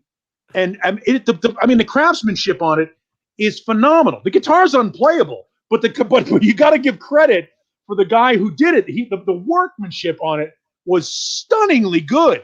We all love that guitar. Like everybody's like, "Oh, I want to buy this guitar." Dane's like, "Nope, not for sale." Never. But would he ship it? Never ship. Never ship. Okay. Never ship. But you know what? You do with that guitar. You probably take the raw material from that particular guitar and luthier it into three other fingerboards. It's a Yamaha good wood. It's a Yamaha orange label, so it's got to be 30 years old. The guitar itself is like 30 years old. So it's probably Brazilian. It's probably Brazilian rosewood. But that guitar, for me, that guitar is a slide guitar. Throw it on your lap, grab a slide, or a lap steel, and just play it that way. To me, that's what that guitar is. Because tonally, it sounds good too. It's a little warped on the top, because look, it's a campfire guitar. It's a guitar you bring with you when you're going, off into the woods, and you just need a guitar that when you're done with it, you can just throw it in the campfire. It's one of those. Kumbaya, but it's so. Dan of New Jersey, resetting the neck never really mattered. It's not worth doing a neck reset. It's literally like the aggravation of a net reset. But it's worth doing another fucking fretboard on top of a fucking. Here's the thing. I look, given the choice, I'm more impressed with the new fingerboard on it than I am. Get out of there. I'm more. This is how you keep the guitars from being knocked off the stand. Yeah. That's why there's a volute for the dogs. Yeah. Trust me. He wants to eat it. You want to eat that guitar, don't you, buddy? Don't you, buddy? I know. I love you too. By the way, the mailman was just here. The mailman just stopped by. He just dropped something off. I guess I'll open it since it's here. I like how it's two Paul or John, whichever one you want. Neither one of us gets it. Yeah, it's great. It should say to Paul nor John. But hey, really quickly, Mike Neese. Stop. Mike Neese. Is that who that's from, Mike Neese? From Mike Neese. Come here. Simple but unique. Down. Good boy. What is that, Johnny? Spotlight yourself. Simple but unique. It says. Let's see a close up. Simple but unique. Mike Neese, there you are. I see you, man. I see you. That's like one of the simple but. That's like one of the Steel Panther pedals, isn't it? Along with the Pussy Melter and the Poontang Boomerang. Yeah. Simple but. Does it make a fart noise when you press the button? Here we go. Okay. Hang on. Senator Corney, guitar hint today was we're gonna need a bigger boat. And it's a celebrity guitar. Or a bigger butt. I know who it is. I'll bet you. Well, you might. Yeah, know. I do. I do because you told me you just got another one. Okay. From something. So right. It's that one, right? It's the one you just acquired. They're talking about something else in this. Yes. Yeah. Mike Neese, thank you. Mike Neese, thank you. He sent me a phone, a dock for my car. Hey, what's up, Doc? Because I'm doing more live streaming from out and about, like the streams from yesterday with Music Therapy Labs. So Mike Neese, thank you so much, man. Very cool. Thank you, Mike Neese. Thank you. Oh, Michael Neese, who did send me a doc. We noticed there's none for Paul or John. So now Johnny Beane can show everyone talk. Not from the car. He's going to show you his spear and magic helmet. We want spear with magic helmet. Spear and magic helmet? Spear with magic helmet. Thunder and lightning strike down the wabbit. Kill the wabbit. Kill the wabbit. Kill the wabbit. Thank you, Mike Neese. We appreciate that.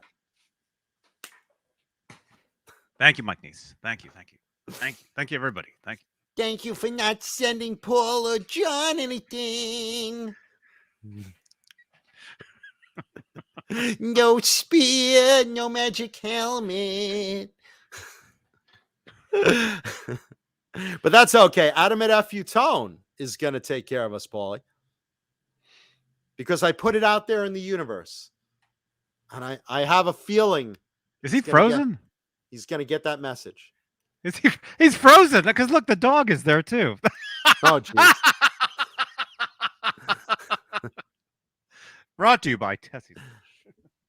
Brought to you by Tessie Switch. Proud sponsor. Our buddies over at Tessie Switch. Wait, Johnny, I'm giving the rap. The greatest kill switches made today. If you want the most durable and most professional used kill switch out there, it is a Tessie Switch. Go to what is it? TessieSwitch.com, Johnny? What's the website? You want to go to TessieSwitch.com/shop, enter code JohnnyBean15. And mention Johnny Bean, and you will get some sort of discount, right? Well, that's kernels, but no, yeah. Jesus Christ. That's a little different. That's all right. Yeah. Johnny Bean 15 when shopping at TessieSwitch.com/shop. Nightbot, where's the link? Come on, Nightbot. You had one job, Nightbot. You had one job. What happened to Paul? Oh, he's gone. He left. Paul will be back. He froze. It's really cold there in Mesa today. It's like 110 degrees only. Put on a sweater. It's 140 out. Oh, boy. It's like dipping your head in an oven. Wear some socks with those sandals. It's only 112. Let's see. Robot Master Switch says, I sent Johnny Bean a box of treats for Paul and John. Candy, jerky, family-sized Jergens lotion, and 2 bottles of bourbon. Did they not get passed on? Robot Master Switch.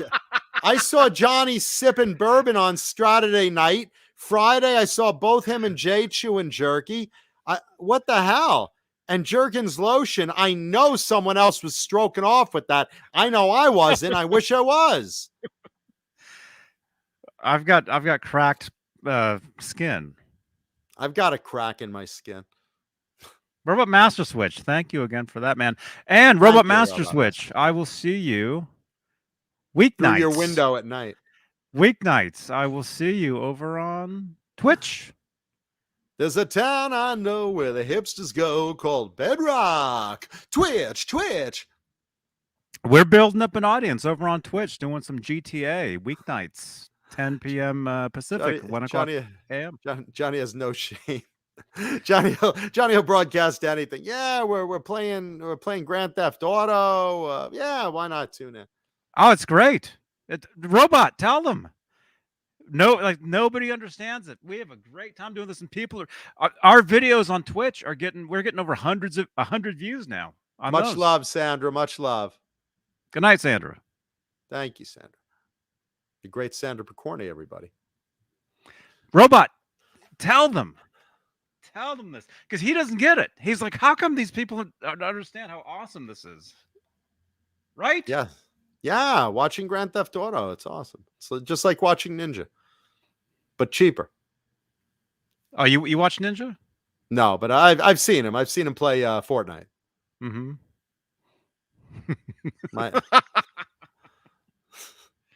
See, I already have 100 views from our show last night. There you go. Our video. There you go. We shot up a meth lab. Yeah, that's right. We did. And we're not even talking about the video game. That was after we got done playing. This is just Johnny driving around with Music Therapy Laz, and they're like, "Hey, what's that door?" They went into the wrong door over at Guitar Center, and they're like, "You guys shouldn't be in here." Johnny just pulled out his gat and went to town. Laz, come on. I mean, we were in sketchy parts of San Jose yesterday. Laz and Johnny were like Breaking Bad, like Heisenberg and Jesse. We gotta cook. See, look at this. Johnny's gonna do live stream cooking meth. See, David Shigemori, he watches us. Yeah, listen, I don't know why David's watching TV at all. He's got a newlywed wife. He should be banging away. There should be nothing but sex and eating for at least a few months. Then you retire and the sex gets old, and then you watch Grand Theft Auto. You watch Johnny. His wife is like, "Come on, honey, let's go in the bedroom." He's like, wait, Johnny's in a meth lab. Wait, hold on, honey, I'm horny. No, wait. And the thing is, I am actually me in the game. I am actually horny. Where's the picture? I'm actually me. All right, let's see the avatar. I'm not joking. Avatar. I'm not joking. Let's see the avatar. Let's see the avatar. I'm actually me. Oh, there you go. It's me. It's true. Little Johnny Beane avatar. That's funny. It's true. He's got the jaunty driving cap and the glasses.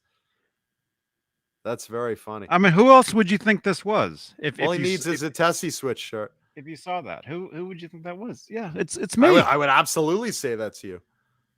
Didn't someone was that you that made one of the audience members made avatars of you, me, and Paulie, video game avatars? Who was that? Video game. Yeah, someone made video game avatars of us, of Yumi and Paulie, like I don't know, a couple months ago. We showed them on the air. Remember, someone sent them in. They texted them to you, and they looked like Robot Master Switch. That was Robot Master Switch. There you go. That was you. Yes, I remember that because I was like, wait a minute, I had a scarf and Paulie had the long hair. Oh yeah, remember? Yes, Robot. Can you send that again, please? If you have it. Yeah, and I had the curly black hair and the stubble like I do, and the scarf. No, it was very funny. It was very funny. Metal God 100. See, it's awesome. Let's talk. Let's go from video games into Queensryche, because Queensryche right now. For those that don't know, Parker Lundgren, we talked about a couple of weeks ago. Parker Lundgren has left Queensryche as their rhythm guitarist. because he has a business. He has Diablo Guitars. Check them out. They sell new and used guitars. And I don't know if he sells new. I know he sells used. Does he ship them? He will ship, I believe. I believe he is ship. He is ship. But he does Diablo Guitars, and then he opened a chain of coffee houses called Lucky Devil Latte. Little plug for them. So they brought back Mike Stone. Mike Stone, if you remember, was in Queensryche for the Tribe album in 2003, and kept there for another 6 years. So after Mike Stone left, Parker Lundgren stepped in, and he played with Queensryche for a while. Well, Mike Stone has agreed to finish their 2021 shows filling in, and people have asked, is Mike Stone coming back to being a main member of Queensryche as their rhythm guitarist? And the answer is we'll see. We'll see. So no definite answer there, but Mike Stone for right now is filling in Queensryche. Keith Campbell says, is Michael Wilton coming back? Michael Wilton is the lead guitarist at Queensryche. He's still there.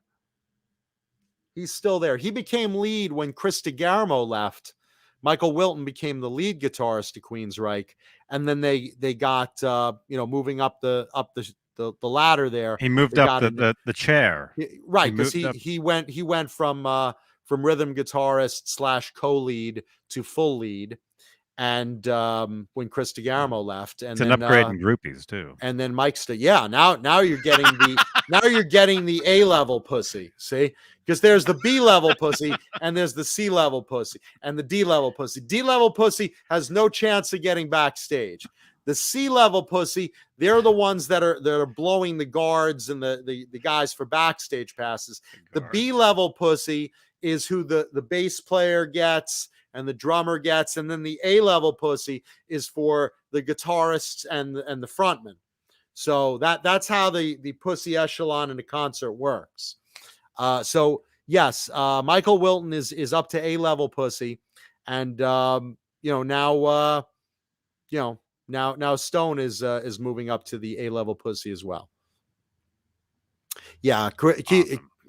Chris DeGarmo is not coming back. He's flying planes right now. In Grand Theft Auto.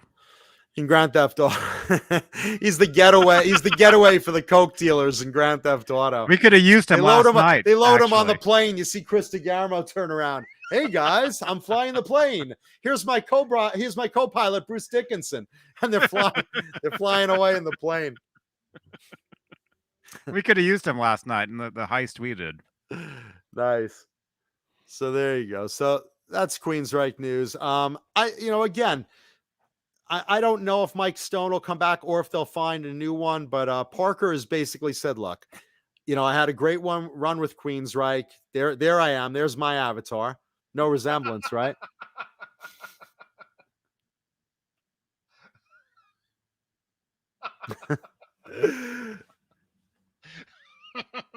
Yeah, and Metal God brings up Todd LaTorre is a great vocalist and he's a kick-ass drummer. Yeah, absolutely. He really is. Halface, does he get Chris DeGarmo's hat?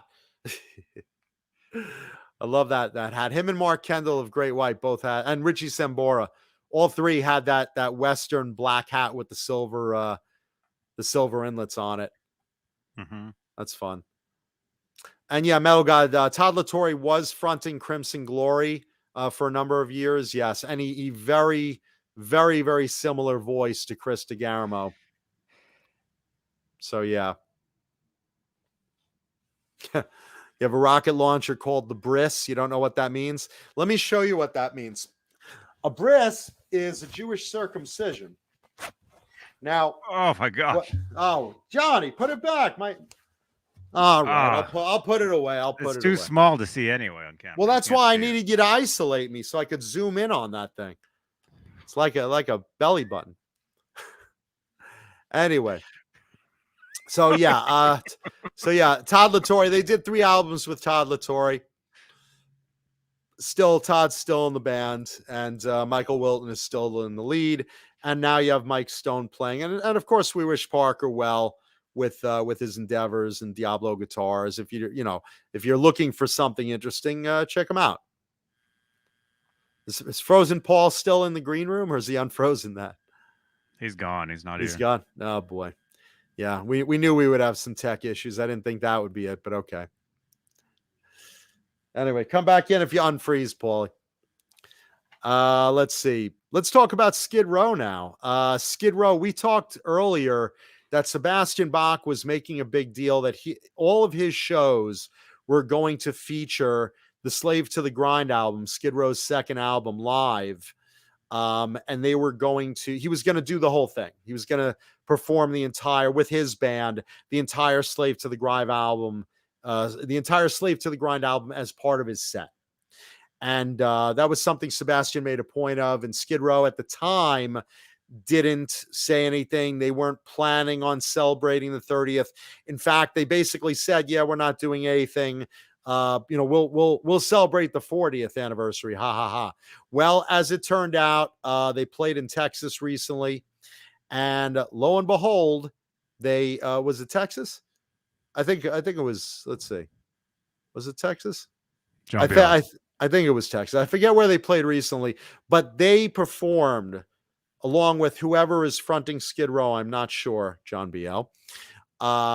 They performed the entire Slave to the Grind album for the 30th anniversary. And again, here's the thing. If you're a fan of Skid Row, it's so hard to look at the regular band without Sebastian Bach. You can look at both sides of Queensryche. You could say, okay, you have one Operation Mindcrime with Jeff Tate is Jeff Tate's version of Queensryche, and you have Queensryche proper with Todd LaTorre and Michael Wilton and Eddie, and that's their version. Both are good. You could say Great White. You have Jack Russell's Great White, which you have Jack Russell fronting and his backup band, and then you have Mark Kendall with Mitch Malloy fronting, and the rest of the band, and they sound great too. There's something about Skid Row. I don't know what it is. I don't know. I don't know if it's just me. Tell me in the chat. Is this just me, or do you look at it as the idea that without Sebastian Bach, I just don't enjoy Skid Row the same way?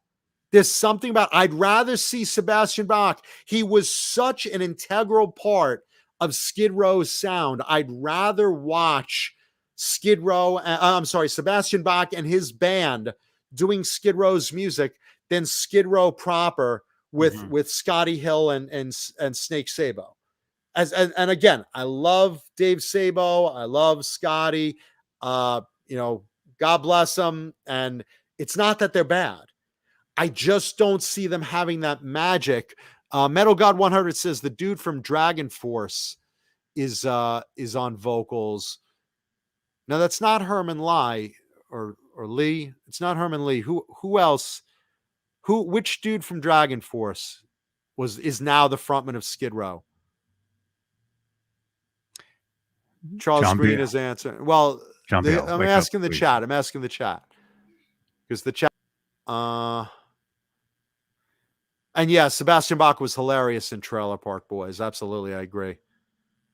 That series was so funny. But Sebastian was really good in it. Yeah, Miles Taylor, just to recap, tonight's show and tell guitar hint. It's a celebrity guitar, and the hint is we're going to need a bigger boat. Let's see. Keith Campbell says, I met Sebastian at a Halford show in Limelight, New York City. Bass was an ass. I don't know. I got along with him. Again, maybe because we're both, comic book geek, wild idiots. But anyway, whoever the voices of Skid Row, formerly of Dragon Force, I don't think it's Herman Lee, but whoever it is. And yeah, Dave Sabo is nice. I'm friendly with the guy. It's not that the band's not good. It's not that they're not nice. There's something about Sebastian Bach and his version of it that just is magical. And there's something really, really, really missing with Skid Row right now. And look, love Rachel Bolan, love Scotty, love Snake, love the guys, and the music is still good. It's just missing something. Sebastian was such an integral part of that sound. So again, they are now both doing 30th anniversary versions of Slave to the Grind. They're both playing the album in its entirety. Whenever you go see either of them, you will see that in both their sets, at least right now. So they should tour together. Yeah, well, listen, the dream is for them to reunite. That's what everyone should be. Hey, Boner Jams, welcome. Hey, Boner. So, that is the idea. Have Sebastian go back to the original group. There's that singer, whoever that is, go back to Sebastian's group. They can do a tribute to Skid Row. They'll trade off. It's win-win in that. No, but look, I mean, and we've talked about this on the show before. Bands have reunited for the right money. If Don Dokken and George Lynch could get back together, if Axl and Slash could get back together, don't say it'll never happen, Keith Campbell. Don't say it'll never happen. Because you know what? I remember back in the day and for years after, George Lynch and Don Dokken killing each other in the media, just ripping each other apart. I remember David Lee Roth and Eddie Van Halen at war. I remember all these guys that said never again. I still have them by the stack load. Never again, never again. Axl and Slash, never again, never again. All we heard was never again this band, never again that band. We're not getting back together, blah, blah, blah, blah, blah. And then someone opened their wallets and lo and behold, suddenly there's a tour in Japan. Lo and behold, there's a... Yeah, no, I'm reading the comment. Poor Paulie. Paulie's computer crashed. But look, lo and behold, money came out, wallets opened, and suddenly you saw Axl and Slash get back together. And, you say never, but now that tour has been going on, what, Johnny, 5 years and still going really strong? They're playing all over the place. All over the place. Especially now that they have Wolfgang. Oh, yeah. And George Lynch and Dokken, back again. They're playing shows back again, which is good because Don needs somebody. There we go. Nothing against Don's. ZP Therth, the vocalist in Skid Row, used to be the vocalist in Dragon Force. Thank you, Metal God 100. Thank you, Metal God. And look at Johnny's lights changed. Look at that. Like magic. Thank you so much. Johnny's bills just got paid like magic. Beautiful green. Listen, the idea is when wallets open, all of a sudden feuds erase. So if somebody said, hey, Sebastian, hey, Skid Row, you guys get back together and I'll pay you guys $1 million a show, you better believe that dicks will be sucked and bands will get back together. You better believe it. If the right offer comes along, don't put it past that. Don't never say never. Look at Ace Frehley and Peter Criss with Kiss. Never. We're never going to see Ace and Peter. We're never going to do Ace and Peter. We're never going to see them again. They're Luthiers. They're never going to be a member of Kiss. Suddenly, wallets opened, phones rang, bank accounts got fat, and lo and behold, for a nominal fee, bands got back together. Kiss got back together, reunited twice. Believe me, the money comes out. Somebody can get them back together. You can get whoever back together you want. All you have to do is pay them. If you pay crazy money, there's nobody that will turn that down. Nobody. We've seen it. We've heard it. No. Who? Name a band, Johnny. Anybody that's like one of the biggest, we're talking rock. There's got to be. Name one. In the chat. Who's like the biggest rock star you can think of that's just a billionaire? That would never get back together and reunite in a band. That's like, I don't care about it. I'm not going back. Who cares? I never say never. Who's somebody like that in the chat? Who so far, who do you think would never get back together? They got back together. They got back together. What was it? Farm Aid, Live Aid? What was it? It was Live. Was it Live Aid? Yeah, look, the right event. Sting? Just like Michael B said the other day for the String Change show, Mancudo will never come on here unless you tell him it's for charity. He'll do it if it's for charity. Yeah, for charity, I'll do about anything. I'll make any appearance. Oasis? Sting will never play with the Police after their last reunion. But hold on. Their last reunion. They had a reunion. It happened. It happened. I'm a huge Police fan, as everybody knows. They did a reunion, but really it was like Sting's.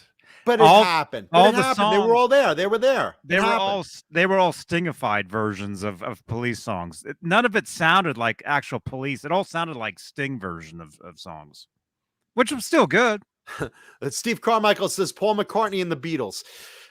You might have me at that one.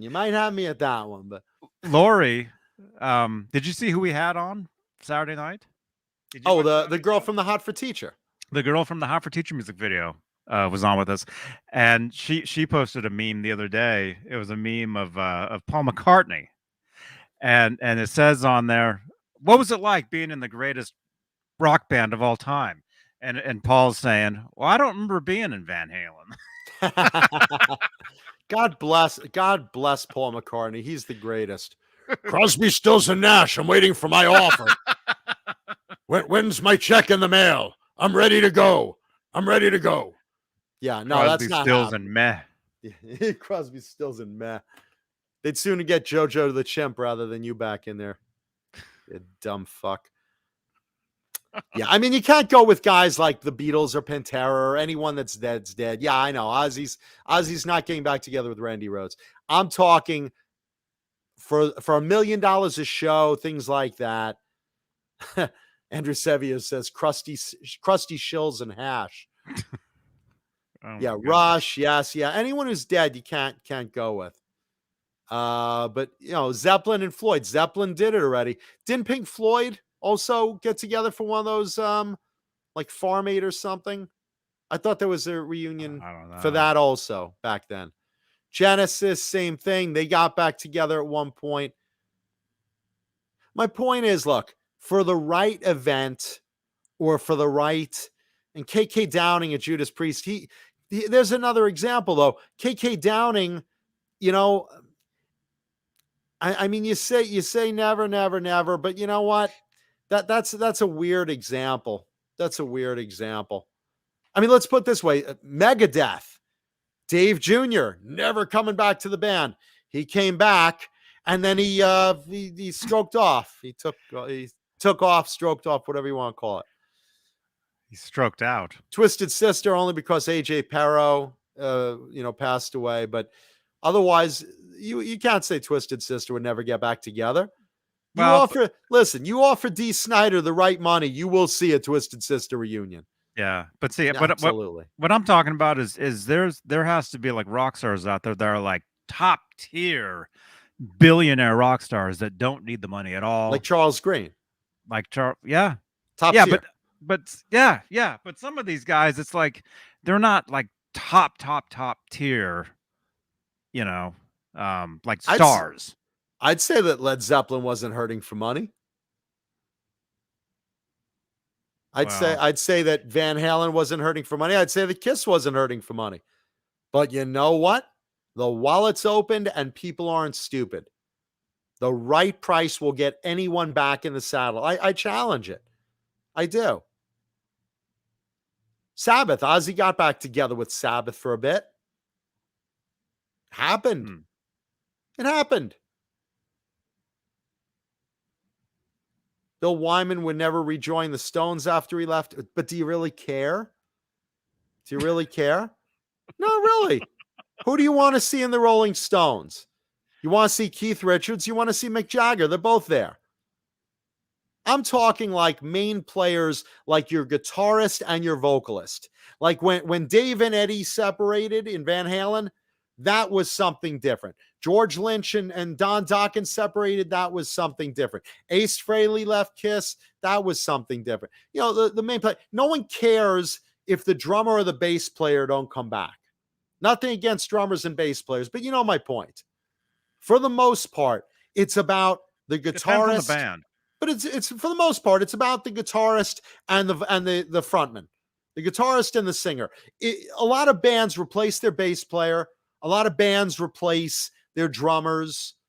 You know, it wasn't that big a deal. Okay, when Peter Criss was out of Kiss, you had Eric Carr. Sure, it sucked. Let me rephrase that. It didn't suck, but because Eric Carr was great, but it was terrible that someone of the original lineup left, is what I'm saying. Yeah. You know, but you found a replacement that worked. He was a great replacement. He fit in well, and the band went on. Now, it was different when Ace left because that was a bigger part of the sound than the drummer was. Kiss still sounded like Kiss, very much so, with Eric Carr. But when Ace left, it lost some of that, you know, musicianship. It lost a certain style. It changed when Vinnie Vincent came on with Kiss. It did. So look, people miss the singer. They miss the guitarist. You know? And I'm not saying that the drummer I'm not saying that the drummer doesn't change his sound. I'm not saying that the bass player doesn't change his sound. Everyone contributes to the band, of course. The bottom end is very important, but and it's not just sound, it's look. Look also. Yeah, I mean, look, the band. If someone, you know, there's a difference when you're talking like the Red Hot Chili Peppers, where Flea is the most prominent member of that band as the bass player because it's such a bass heavy band. That's different. But if you're talking the bass player in Aerosmith and they switch him out with someone else, you still have Steven Tyler and you still have Joe. And that's the big two that you want in Aerosmith. Yes. Are there other players in there that matter? Absolutely. Would you love to keep the original lineup? Of course, absolutely. But, and T. Sewell says it best, when Ace left, so did that Les Paul tone. Absolutely. Vinny was playing a Jackson V. You heard the sound difference. Absolutely. Sambora and Bon Jovi. There's another one. And it's not that John Bon Jovi doesn't sound great, but admit it, you would love to see Richie Sambora back with the band. Do you care as much about Alec John Such? Does that matter to you as much? Probably not. The big sound you want to hear from Bon Jovi is Richie Sambora and John Bon Jovi. Look at Richie Kotzen with Poison. Everyone wanted CeCe DeVille back. And it's not that Richie wasn't a good player. He is. He's a great player. He's with the Winery Dogs. He's doing a great job. He's a technically better technical player than CeCe DeVille. But Poison has a very distinct sound that CeCe DeVille is a big part of. That's really the sound. And Bon Jovi has it with Richie. Robot Master Switch, the Jersey Star of Richie Sambora's. I gasped for it. I get it. Enrico B. Phil X is great with Bon Jovi. He really is. But you could do the same thing with Bon Jovi in keeping both players. You absolutely easily could. Just like when Iron Maiden had 3 guitarists. They said, what do we do with 3 players? Who goes? Let's keep them all. Well, they'll all share guitar parts. It's a great idea. Bon Jovi could do that. If Richie came back, you could still keep Phil X. What, you never heard of a band with 2 guitarists? The idea is you could spend money and probably get every band back together. If someone wanted to bad enough, and yeah, there's another great point Simon Hosford makes. John and Richie also altered the vocal tones of Bon Jovi because Richie was always either co-singing with John or backup singing with John. Wanted Dead or Alive is not the same without hearing Richie Sambora backing John up on that song. Absolutely. Yeah. So, and what's Steel Panther going to do without who was it that left Steel Panther? Refresh me. Licks? Is that his name? Who just left Steel Panther? Lexi. Thank you. Thank you. I had a brain fart there. But you see what I'm saying? It would be different if Satchel left. Nothing against Lexi. But it would be different if Satchel left. It would be a totally different dynamic. Lexi Fox. Would it? Yes. Would it really? I mean, you couldn't get another guy that kind of looks like that, playing the same, acting the same, and it really... You could, but there's something about Mike Starr and Satchel. There's something about them. They have that dynamic. And yeah, there's another good example. Pooh Ninja brings up Izzy Stradlin of Guns N' Roses.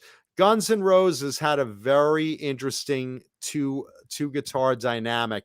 I would love to see Izzy back with the band. I mean, who wouldn't love to see the whole lineup of Guns N' Roses back together, including Matt Sorum or Steven Adler or both? But the bottom line is, at the end of the day, you have three of them back there, including Slash and Axl. And Duff is a very distinct bass player too. So he does matter in that lineup. I'm just saying that at the end of the day, I mean, we could go on and on this. At the end of the day, it really, really matters that you can, if the right money was spent. I can't think of anyone that hasn't or wouldn't get reunited for the right amount of money.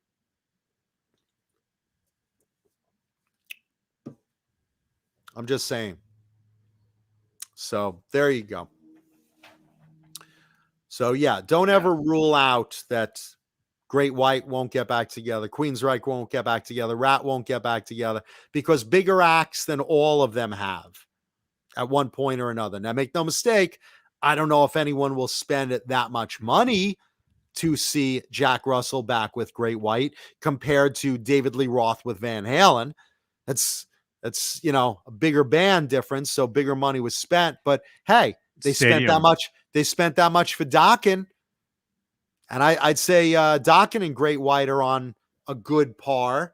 I've always said that Great White Mark Kendall is easily the 80s most underrated guitarist in a metal band, even though they saw success and have awards and stuff.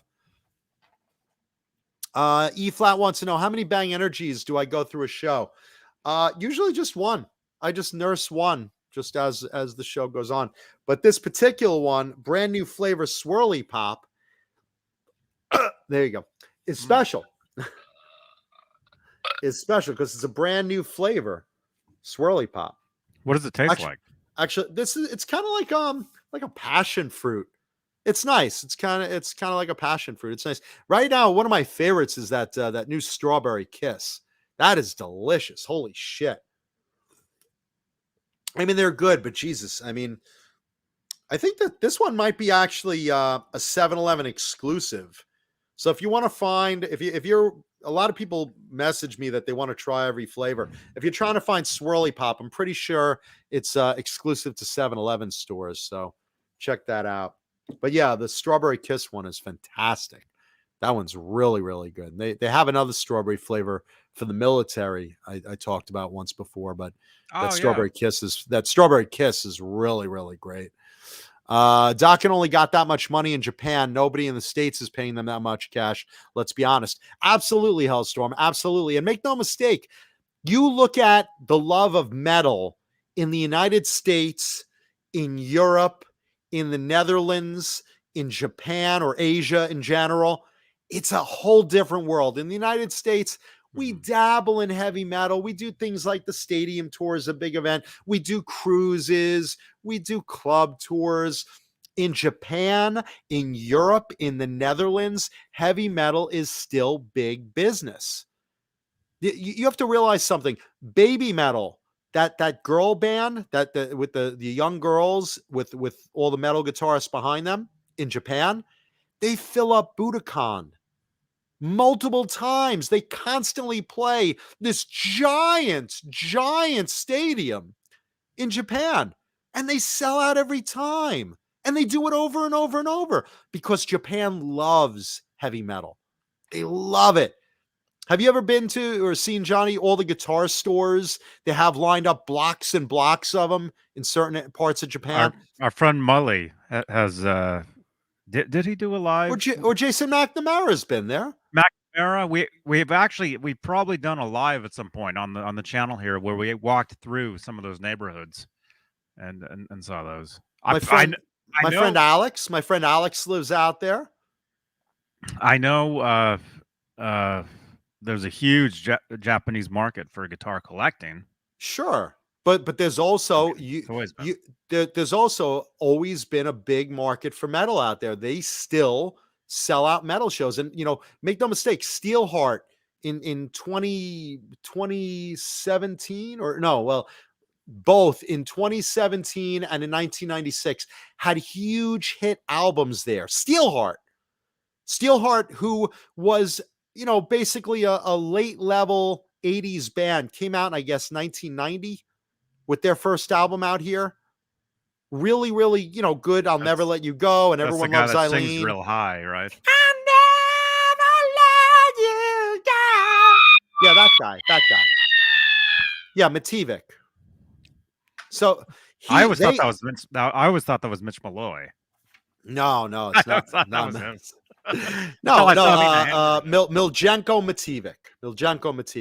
In 1996, they did an album called Wait, and that was the album that had the song And We All Die Young that was used in the movie Rockstar.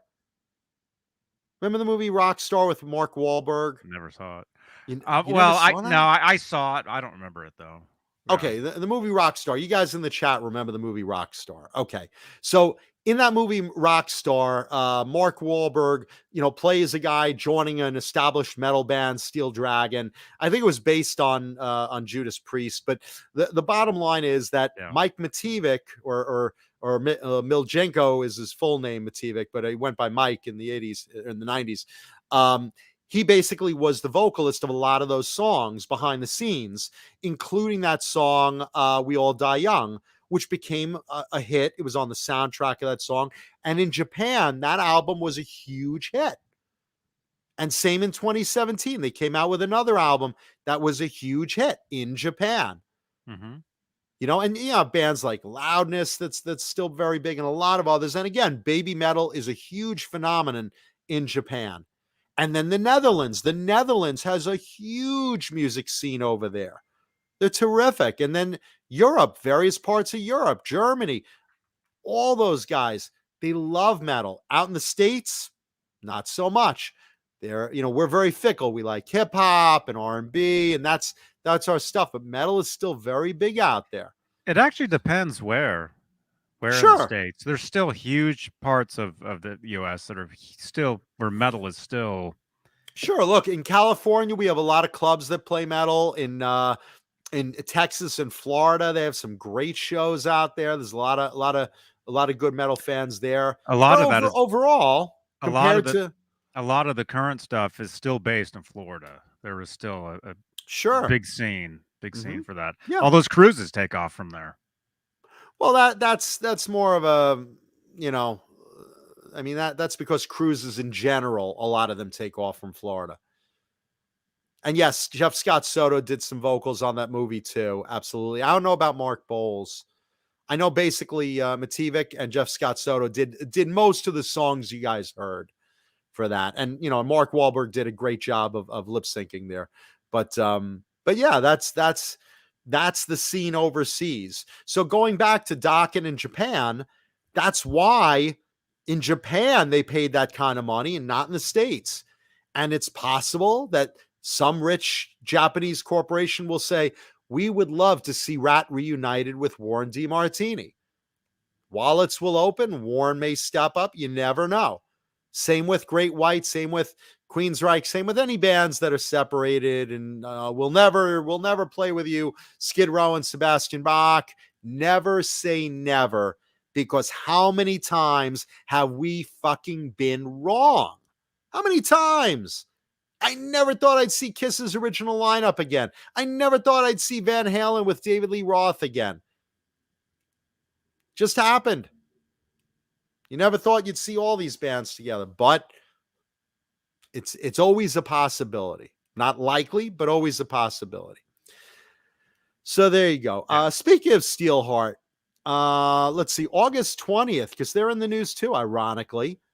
Miljenko Mativic, who is still an amazing, amazing vocalist. The guy's like Mitch Malloy, where he's just too good looking. You know what I'm saying, John? He's just too good looking a guy. It's just like, God damn it. Well, you have to be so good looking and you sing like an angel.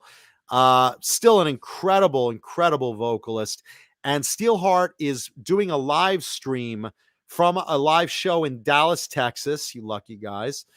Live stream via Dream Stage. So I guess that's an app or a service you could sign up for to get that live stream August 20th. So check that out. I don't know if you have to go to the Dream Stage website or to Steelheart's website or Facebook page or something like that. But look, August 20th, set the day aside because that's probably going to be a really good show.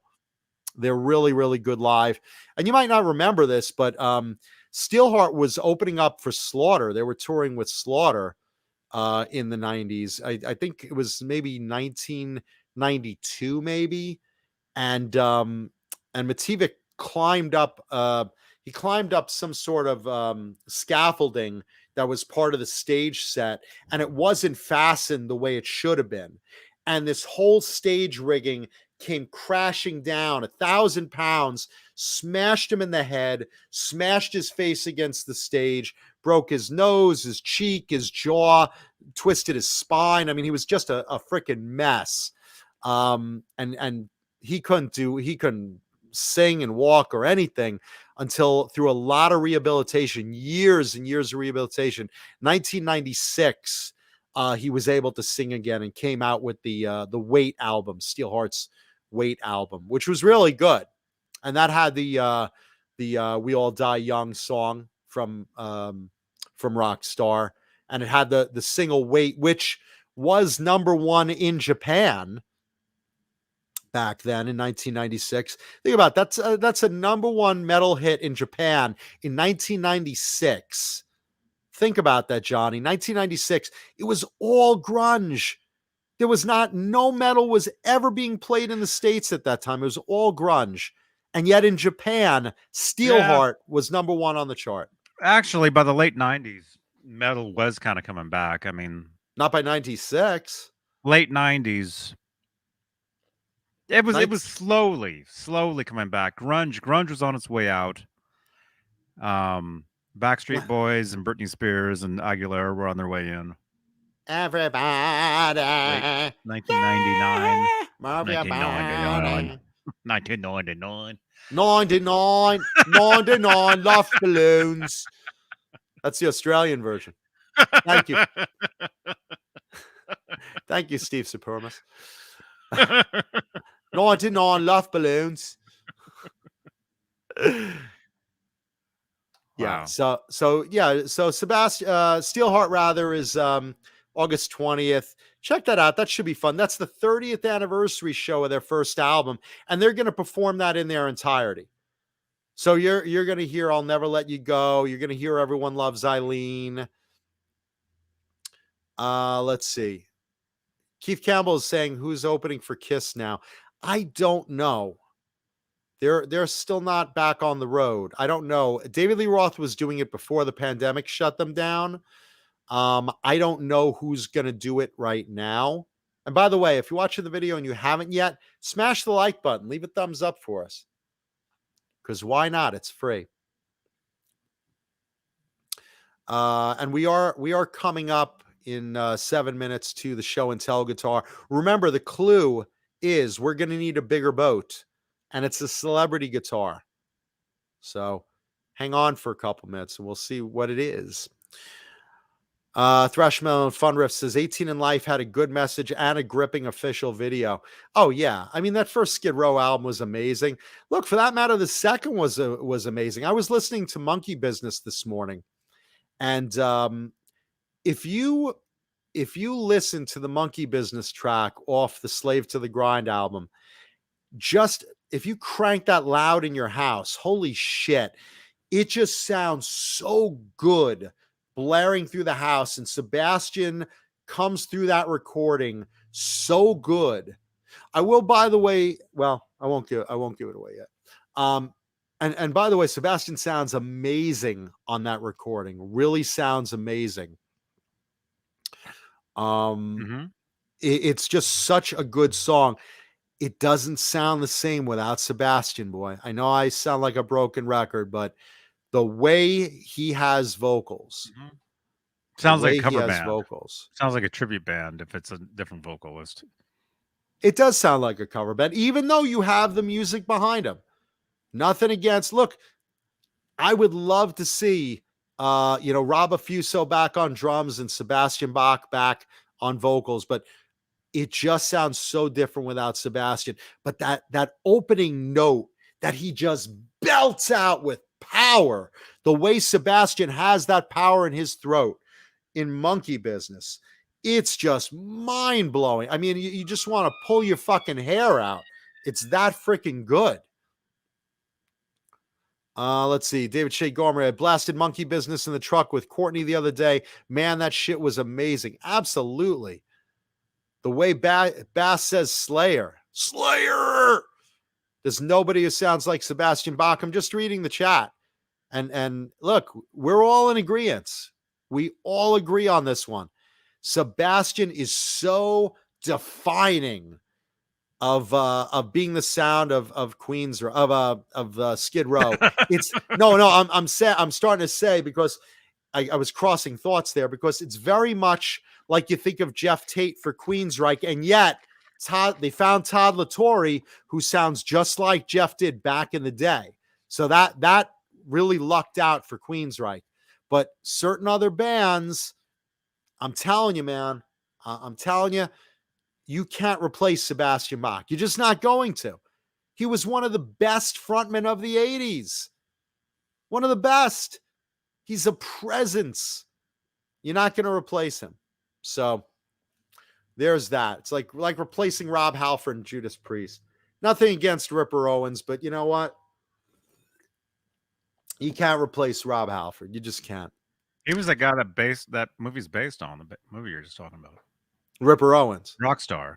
Yeah. That's what I was saying. Judas Priest. The movie Rockstar was pretty much based on the band Judas Priest, and Ripper Owens was basically, Mark Wahlberg's character was based on Ripper Owens. Here's a big established metal band that needs a frontman suddenly and pulls someone out of the blue that, they saw him on YouTube or something, or saw him in a cover band, or what was the deal with one of those? Yeah, something like that. That's how we found John Biel, actually. That's John Biel was doing podcasts on YouTube, and Johnny's like, bet we could base our Saturday show on that. Yeah, I walked into a club one night, and I actually took this picture of him. I saw him dancing. Oh yeah, well, he's a great dancer. I'm like, that dude, he would look amazing on Saturday nights, for Saturday Night Live, and that's it. Rest is history.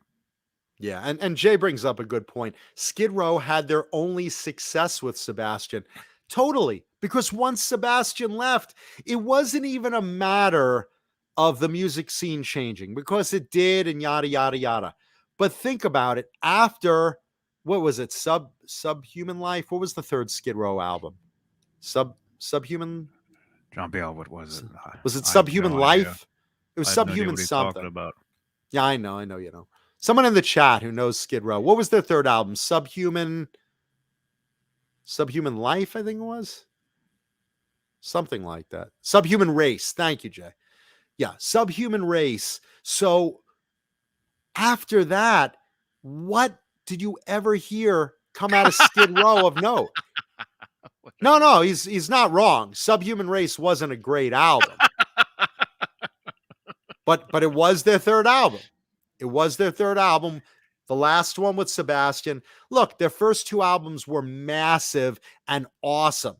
Subhuman Race, okay, you could find one or two songs on there you might like, but it wasn't nearly up to the quality. It wasn't nearly up to the quality of the first two.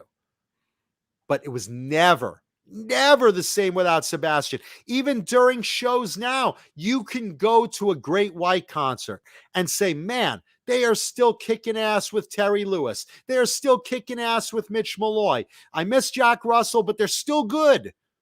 You can do that. You could still go see Kiss and say, hey, Tommy Thayer is a great guitarist. Kiss is still great.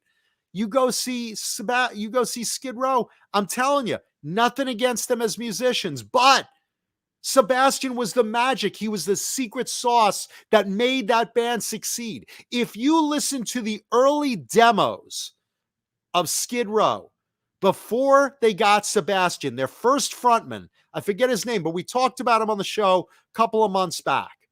You'll hear those same songs from the first album, and they're not bad. They're not bad. But when you hear them with Sebastian Bach, holy fuck, they take it to here. They take a whole new level. And when you saw Sebastian live, this guy was such a frontman, a presence, like a David Lee Roth presence. That's the big difference. That's the secret sauce. Like a Jim Dandy. Well, David was like a Jim Dandy, but Sebastian was just a big guy commanding the audience with hair down to his ass. He was a pretty boy. Girls' panties were dropping in the audience. Like Jim Dandy. And that voice. Sebastian has an incredible range. Just an amazing set of pipes on him. Like so Jim there Dandy. you go. Well, Jim Dandy was great. Imagine him in Skid Row. Thank you, Simon. Right now, I imagine him in a wheelchair. He's sitting next to Mary right now. They're having a race down Lenny Lou's hallway. I'll show you. I'll show you. No. I'm telling you. God bless you, Mary. God. I still want to get in your bloomers. Oh. Hey, don't knock it till you try it, Johnny. I want that geriatric bush. Carve through that thatch and get to business. That's get Renus. to business with Mary. I think Renus and them are hooking up. Better not.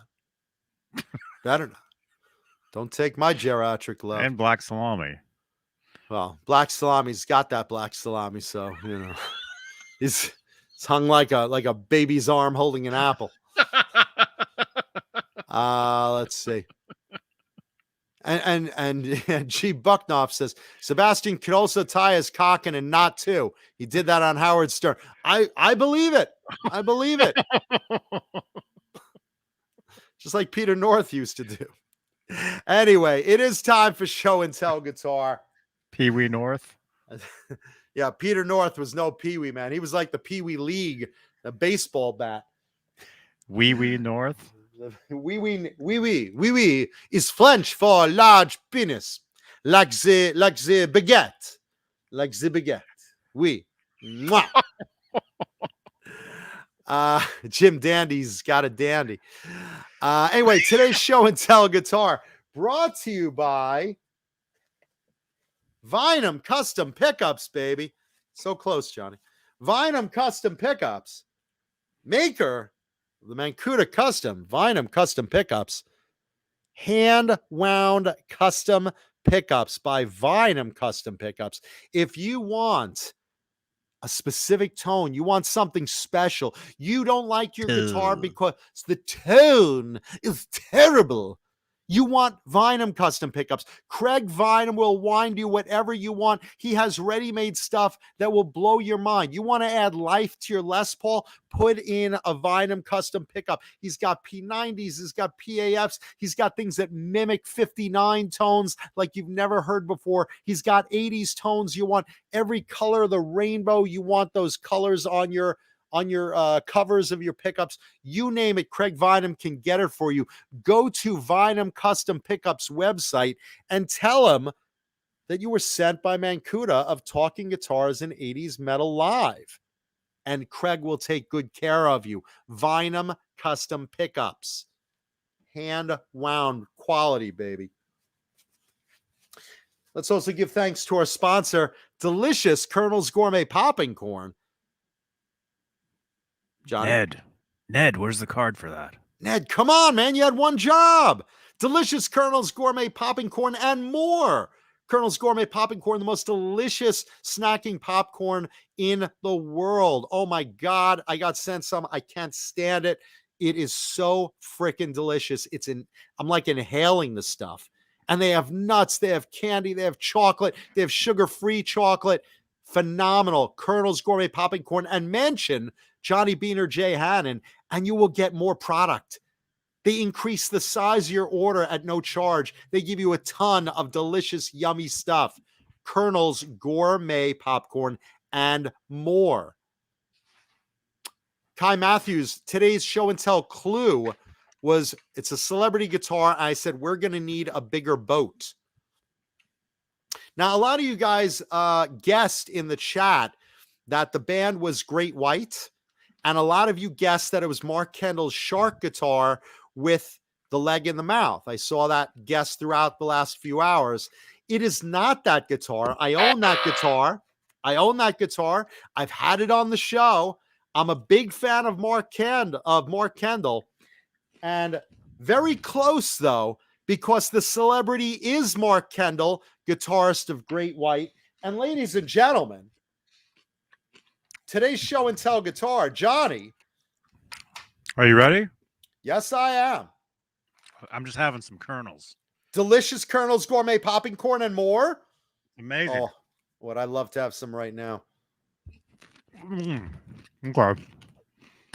And it's not the Van Halen Shark either. It is one of Mark Kendall of Great White's guitars. Johnny, drum roll, please. Look at that thing. Oh, my goodness. Oh, thumbnail. You got it? That's a nice guitar. Let me see. Got it. Okay. This is custom made for Mark Kendall of Great White. This is an Ed Roman custom shop Quicksilver, not made by Ed because he's passed away. But this was made by one of Ed's master builders, one of the master luthiers over at the Roman custom shop. You'd see it's a Roman Quicksilver.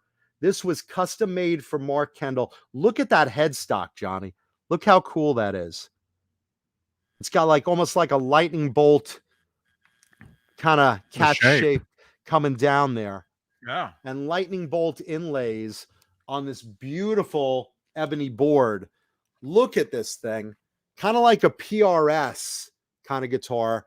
And it's got a hand-painted shark graphic on it.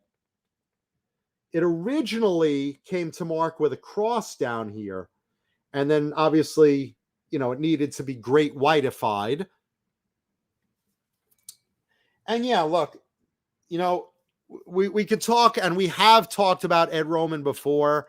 Ed Roman, known specifically for a lot of copying of other brands, especially vintage BC Riches, and a lot of bad business practices. But the one thing you got to give him is his luthiers. He hired some really top level talent. You know, guys like J Frog at one time were on his payroll. And this particular one, built by one of his luthiers, I forget his name, Michael something or other, built actually 2 guitars for Mark. And this is awesome. This thing is feather light. I'm not even sure. I think it's ash, I believe is the wood that it is. I'm not sure. But look at these pickups. Let's see. The bridge pickup, I always forget the name of this. TV. Let's see if I can even read this. It's so tiny. I'm gonna need a little magnifier assist, just like I use for my penis. I need a little magnifier assist there.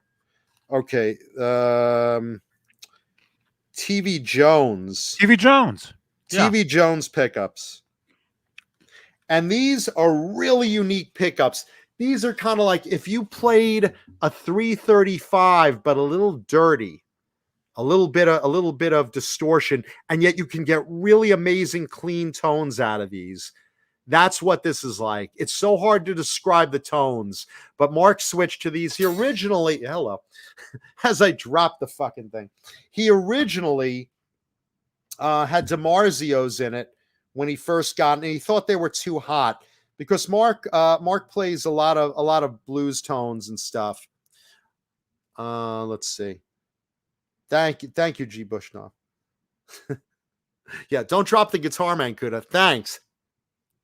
But look at this, the hand painted shark on it with blood coming out of the mouth. Now, this is interesting. I have history with this guitar because I went to see Great White at the NAMM show in 2015. They were doing a great live NAMM show, a great live show at NAMM 2015. And this was the guitar Mark was playing. This is one of his main touring guitars since 2006 up till recently. And really, really great guitar. Shout out to my buddy Tom, who helped me acquire that. Really appreciate that. Really love you very much, my brother. And signed by Mark Kendall, Great White 21. There you go. 4-bolt neck. Really, really light. Very PRS-like, right? And yet this I can bond with. I don't like PRSs, but this neck, something about it. This is a fast player's guitar. It's a pretty wide D shape. You can see that with a nice slab of ebony on it. Lightning bolt inlays that look really, really cool. I love that, right? 24 frets. Really, really cool. Let's see. So this is a Roman Quicksilver, which is basically the Roman Custom Shop's version of a PRS. Lighter, faster. Definitely faster. And I don't know, it's so warm, and yet it's got such a variance of tones. It really plays well clean. It plays well distorted as well. You can see Mark wore a little spot right there where he picks. I mean, this guitar has been toured to death. You could see it in so many tours and videos and pictures and whatnot. You know, and again, like I said, you know, the Roman Custom Shop, you got to give him, the guy hired some really top-notch luthiers. This is a top example of one of them, made specifically for Mark to his specs. And Mark likes boutique guitars. You know, Mark originally played BC Rich. He played Kramer back in the day. And then he went to Music Works, which is Jim LaFoot. And then he went to the Roman Custom Shop. And I forget what he plays now, but another boutique guitar. He really likes stuff custom made for him. And again, he loves, obviously, something related to the band with, you know, either a shark graphic or something like that. And I just love stuff like that. But it's really cool when you are front row watching a show and saying, wow, that's a really cool guitar. I love watching him, you know, do the whole show with that guitar. And then one day you own it.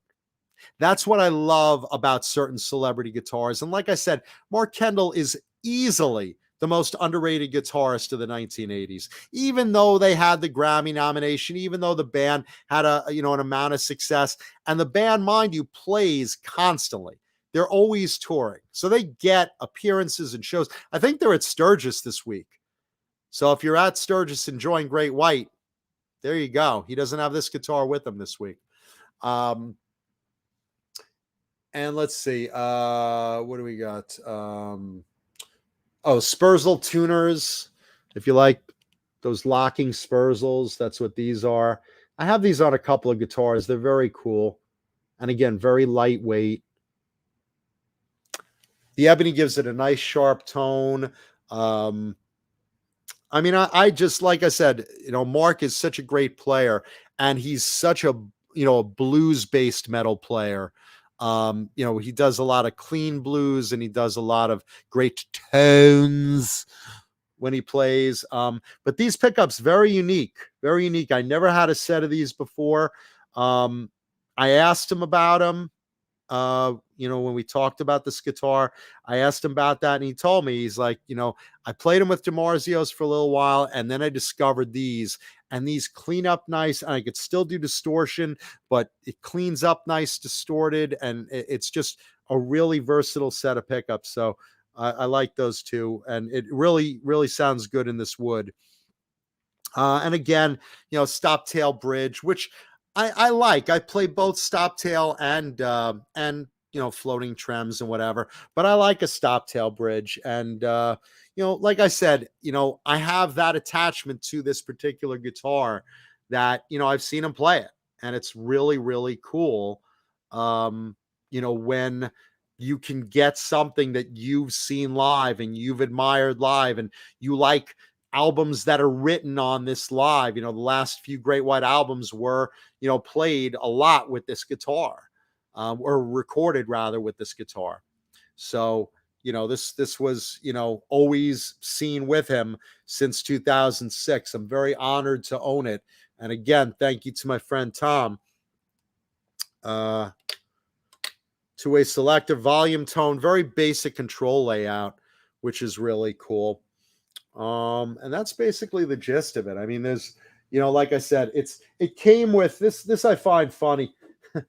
Mark gave this certificate of authenticity with the guitar that he wrote up and signed. Certificate of authenticity. And it's kind of silly, because the fact is, you don't need certificates of authenticity with celebrity guitars. They're kind of useless, because what does it do? I mean, it's something you could get at Kinko's, made up for any guitar, and it's kind of silly. But when you collect celebrity guitars, which I do, you just kind of like movie props or other collectibles. You know what you're getting. You can visually photo match them, and little subtle markings, and there's paper trails of who owned them, and documentation and stuff. You don't need a certificate of authenticity. While I think it's neat to have, it's not something I have on almost any of my guitars. And that's pretty much the gist of it. I'm not sure, Mike Neese, what tailpiece and bridge that's from. I don't know if it's a Tone Pros or, what the Roman Custom Shop uses. But I got to say, like I said, it's a really well-built guitar, very comfortable, super light. I would estimate this, holy crap, I mean, maybe even like 6 pounds. I mean, it's really light. It's really light, but it's got such a nice neck on it. It's very, very broken in. As you can see, it's very comfortable. It's got a nice volute at the headstock, which again, I think is very cool for a guitar, shaped like this. You don't break off the headstocks. Halfay says, how high can I throw it? It depends. If I do kind of like a one-handed, javelin thing. And it's nice that Mark's on the back. Always cool to have signatures out of the way. I hate when guitars are signed up here, because then you're kind of rubbing it off. Pardon the pun. Speaking of which, Johnny, did you get lotion in the mail for me lately? I heard someone sent me lotion. No? I used it all. You bastard. You're married. You don't need that. Let's see. So just looking through the chat. Let's see what we got. A lot of comments in the chat. Thank you. Thank you, everybody. If you like the guitar, leave a thumbs up on the video. And yeah, Mark Kendall, he's not just a killer player. He's a killer player, and he's a hell of a nice guy. The guy is God-fearing, married, and loves his wife, loves his kids, loves his audience, super nice to fans. We were actually talking recently, making fun of a lot of celebrities. You go to these conventions and stuff, and they charge for their autograph. I mean, I know, it's like Harrison Ford charged $1,000, and at one point William Shatner charged hundreds of dollars, and now he's down to like $80. But then other people, I think I forget who it was, now charges like $400. I mean, it's crazy that you have to pay for an autograph or another $200 for a selfie with someone. You can just talk to Mark Kendall. Mark's a very down-to-earth, nice guy. He's a rock star. He's the same guy you've seen in concerts and stages and videos and posters. And yet, after the show, he just wants to talk to fans, down to earth. You want his autograph, he'll sign something. You want a photograph with him, he'll take a photo with you. He's a normal guy. And he helps people with sobriety. And he's just so nice, as well as just a killer player. He's just a killer player. Oh my God, I look at this guy's riffs and he's incredible.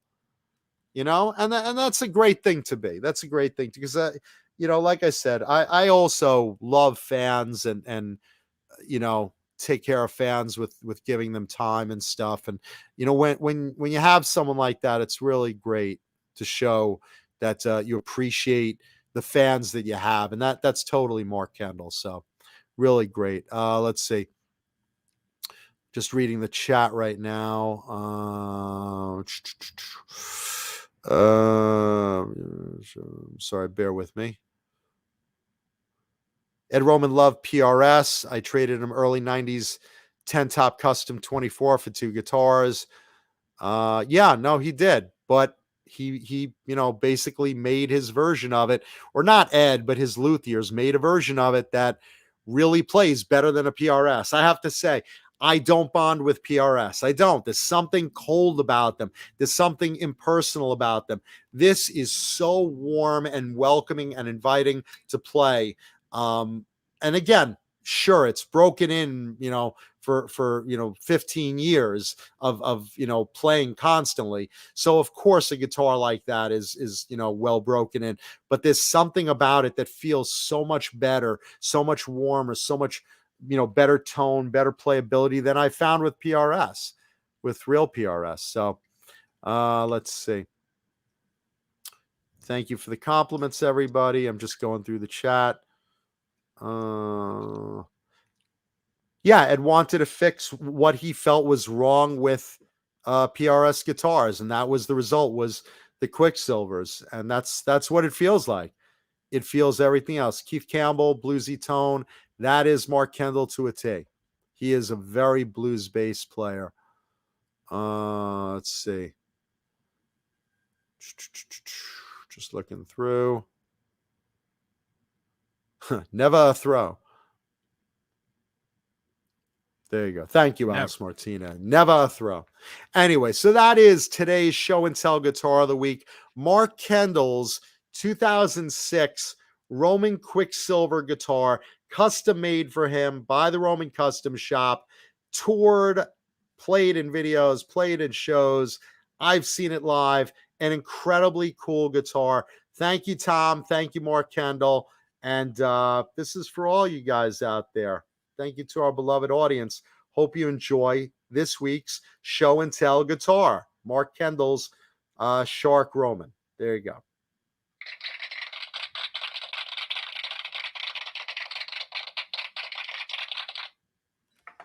I totally dig that headstock, don't you, Johnny? Isn't that cool? Yeah. I really like that. Can you feel the logo? It looks like it's like it's mother of pearl. It's deeply embedded in there. But it's done really nice. The quality, the I forget the guy's name. I forget. The Luthier, he built other guitars for Mark. He's a boutique builder. His name is Michael something or other. I forget his last name. I'm sorry. But he really does a great job. This is a really high quality guitar. And again, Mark can play anything. He has the money to buy anything. He has a huge guitar collection. This is his choice for touring, or it was, until I got a hold of it. So thank you. Very cool. Hope you guys enjoyed that. Celebrity guitar, always cool. Let's see what else we could bang out before we go bye-bye. Let's see. Couple of quick news. Guns N' Roses' Sweet Child of Mine has reached 1 billion downloads on Spotify. 1 billion. That's a lot of downloads, Johnny. And you could also hear it being played every day you go to Guitar Center. Somewhere in the day, that song is in the store. I was at 2 Guitar Centers yesterday. And did you hear that song, or did one of you guys play that song? Probably. Yeah, that opening riff is it's like Stairway to Heaven in Wayne's World. Let's see. Moving on. Megadeth mixing their album. They are done recording. They are up to the mixing. And Dave Mustaine promises an amazing album. Really good. Still a mystery of who that new bass player is. Will be revealed soon enough. Although there were hints of who it was. I forget his name, but not confirmed yet. But they're in the mixing stage, so no more recording. It's on its way. Soon to be done. Coheed and Cambria has a new single out called Shoulders, and you can check out the video for that on YouTube. Coheed and Cambria will be coming out with an album either late 2021 or early 2022 that'll be on. But you can check out the Shoulders video. I listened to it today. It's pretty good. I like Coheed and Cambria. Let's see. While you're on YouTube, look up the Netherlands Toren Festival, Toren Festival, where they basically they sit in the streets and they listen to church bells play different songs. Well, one of the songs played was Motorhead's Ace of Spades with a cool guitar accompaniment playing through the streets on church bells, not really where you would hear the Ace of Spades or any Motorhead song. And yet there was an eruption of applause in the streets because everybody loved it.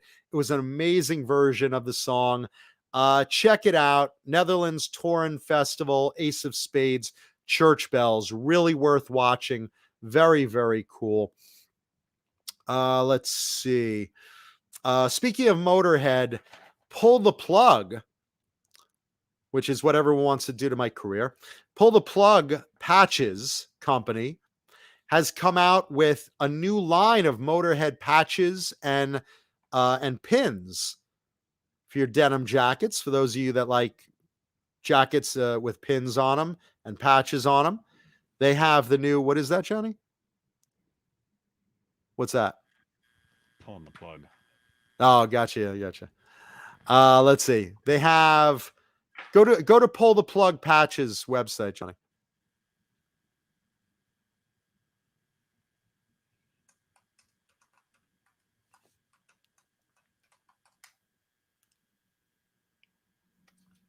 Let's see. They have a new line of Motorhead accessories. Really cool stuff. They have patches for Orgasmatron, Bomber, Bastards, and coming out this winter, they're coming out with the Ace of Spades. Oh, they got all kinds of stuff. Right? Can you put that on screen? Because this is cool stuff. Check that website out. Pull the Plug Patches. Look at all the cool new Motorhead patches they have coming out. Really, really cool stuff. New releases, probably. Let's go to the M's. Here we go. Like right there? There you go. There they are. There's the Orgasmatron. Look at that. How cool is that? There's one for Jay right there. There you go. Fuck it all and fucking no regrets. Let's get that for Jay. Oh, yeah, coming soon. Oh, these are all coming soon. Bomber, Bastards, coming in the winter. They have the Ace of Spades. Do they show the other Motorhead ones? Let's see. I looked them up. I saw them earlier. Video unavailable. Oh, no. Bastards. Whatever video they had up, it got pulled. Well, go to the website because it's a lot of cool stuff. It's definitely a lot of cool stuff. I love merch. And again, Motorhead is one of these bands that, they have a mascot. Paul has that tattooed on his leg. I mean, that's a great mascot.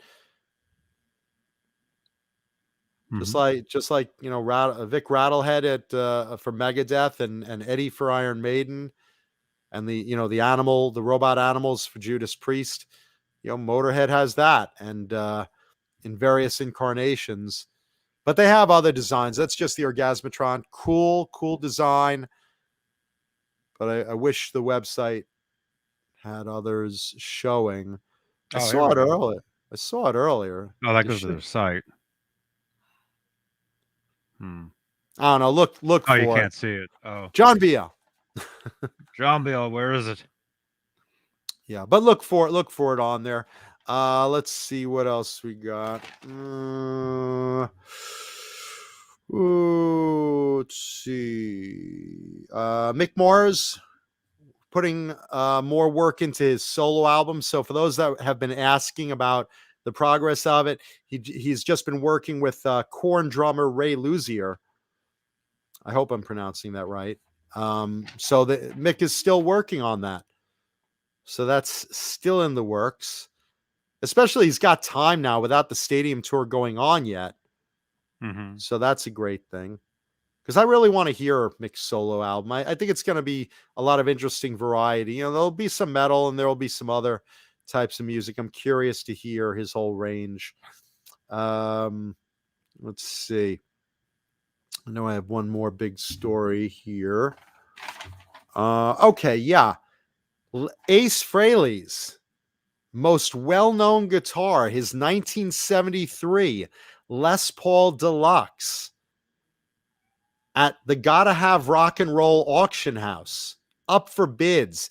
This was Ace's original Tobacco Burst Les Paul that everyone knows from 73 to 76. This was his first Kiss guitar that was played on most of the Kiss material. Go to one of the other photos where it was a Tobacco Burst Les Paul. There's color photos. There you go, right there. Zoom in on that. That looks just like the Les Paul I had on last week. That's what it was modeled after. That Tobacco Burst Les Paul is what my Les Paul was. What my Les Paul was modeled after. So there you go. That's what it originally started at. Now, at some points, Ace modded the guitar. And he modded the guitar. On the back of the guitar, he filed down the set neck into like a round shape. See if you could get the heel, Johnny. If you look at the heel, or can you zoom in on that? Where they have a close-up of the heel? Oh, there. Yeah, right there. Okay. If you think about what a Les Paul is, a Les Paul has a set neck. It's kind of squared off. Ace took a screwdriver and filed down by himself that neck into a round kind of shape to better fit his hand hitting the high notes. And then he had a custom done, made into a double cut. So they did a second cut onto the left side of the body, and it got repainted all black. And then from then on, it was a double cut that Ace called Blackie. And it's a very, very well-documented guitar. This was the first guitar Ace bought in 1973 when they formed Kiss, and he saw it in the window of Manny's Music, and he bought it. And that Tobacco Burst Les Paul, or at least what it started as, you saw it everywhere from 73 to 1976, just everywhere. It was on all the concerts, all the posters and albums, and it was everywhere. And, he had it as the double cut Blackie once it was customized into the double cut. He had it for a number of years. Then he sold it, and it went from collector to collector. Then it got into the hands of a friend of Ace's who told him he had it.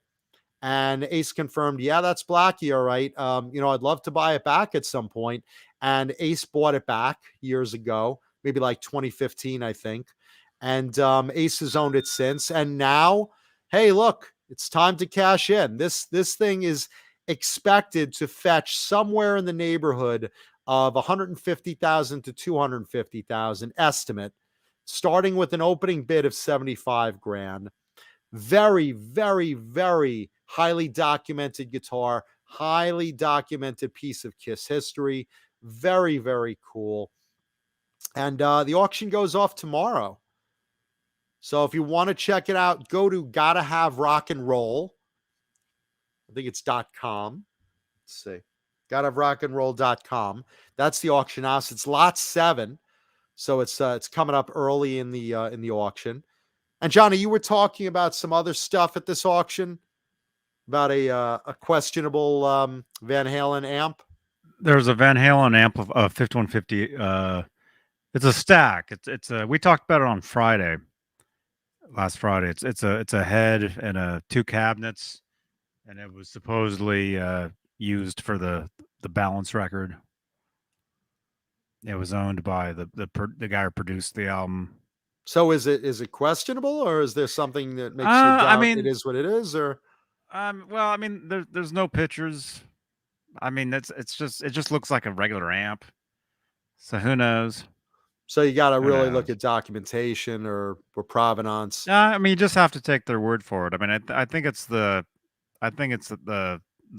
son of the producer that's selling it. All right. So, well, as far as this Ace Frehley guitar goes, to me, this is the star of the show, because obviously I'm a big Kiss fan. And look, I admit, I agree with everyone in the chat. I'm reading all the comments. It was nicer as a regular single cut Les Paul. It was nicer as a tobacco burst. He made it ugly. I wish it wasn't a double cut. I agree 1,000% with you. I really do. Look, I wish he didn't mod it. I wish he didn't change it around, but the fact is he did. But it is what it is. It is what it is today. That makes it more valuable that he did that. Not really. I mean, I think to a collector. Well, here's the thing. I think modding the back of the neck the way he did, that makes it more valuable because that's something Ace did. But the fact is, turning a single cut that's already established a certain look as a tobacco burst single cut Les Paul throughout Kiss's history, and then changing it to this double cut black, even though it's obviously Ace's, it's the right guitar, there's a lot of documentation about it, it doesn't look as cool. It just doesn't. I agree. I'd rather have it look the way it originally looked through Kiss's key years, than the way he later modified it. Did he change it like years later when he was solo? And I'm not sure what year he changed it. Does it say in the description? Did it say what year? In 1976, Ace went to Strings and Things in Memphis and converted. Okay, so in 1976, he changed it to the double cut. He had it professionally done in 1976. Look, which is still, a prime Kiss period that he still had it like that. But the fact is, I personally, and I think most of the chat agrees with me, I personally wish it still looked like a tobacco Les Paul.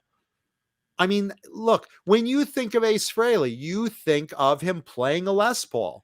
And even though this is still a Les Paul, it's a double cut Les Paul, it doesn't look like a classic Ace Frehley Les Paul. It just looks different. It just, Mm-hmm. It just doesn't look as cool. I mean, again, this is me. I'm sure someone will shell out the bucks because it is what it is. It's well documented. It's a big piece of history. I agree. But look, we all had that poster that Keith Campbell's in the chat talking about, where Ace is standing there with the boots and the costume, and he's holding that tobacco guitar. I mean, we all, that's what we remember. With the white, DiMarzio's in there. That's what the guitar used to look like. That's what I want it to look like. I don't think it's a pretty guitar right now. Is it the way Ace made it? Yes. Is it the way it was seen with Ace from 76 up? Yes. But, it's different. And Halface brings up Eddie Van Halen's Strat and the way he customized it. It's different than Frankenstein, though. It's different because we out of the gate saw Eddie play Frankenstein looking, like a mutt. That's what it looked like from the beginning of his success, through most of it. Sure, he changed a little bit of the colors, but overall, in general, he didn't change the body shape. And that's what Ace did, and that's, I think that hurts it a little bit. But look, what do I know? It's going to go for some crazy money. It is what it is, and it's still Aces. It's all Aces. It's all Aces, 4 Aces. But I just think, I mean, what do you think, Johnny? I think it would sell for more the way it was originally as a Tobacco Burst Les Paul. I think it depends on the fan, the people, whoever's going to put up the money to buy it. I think, well, I don't know.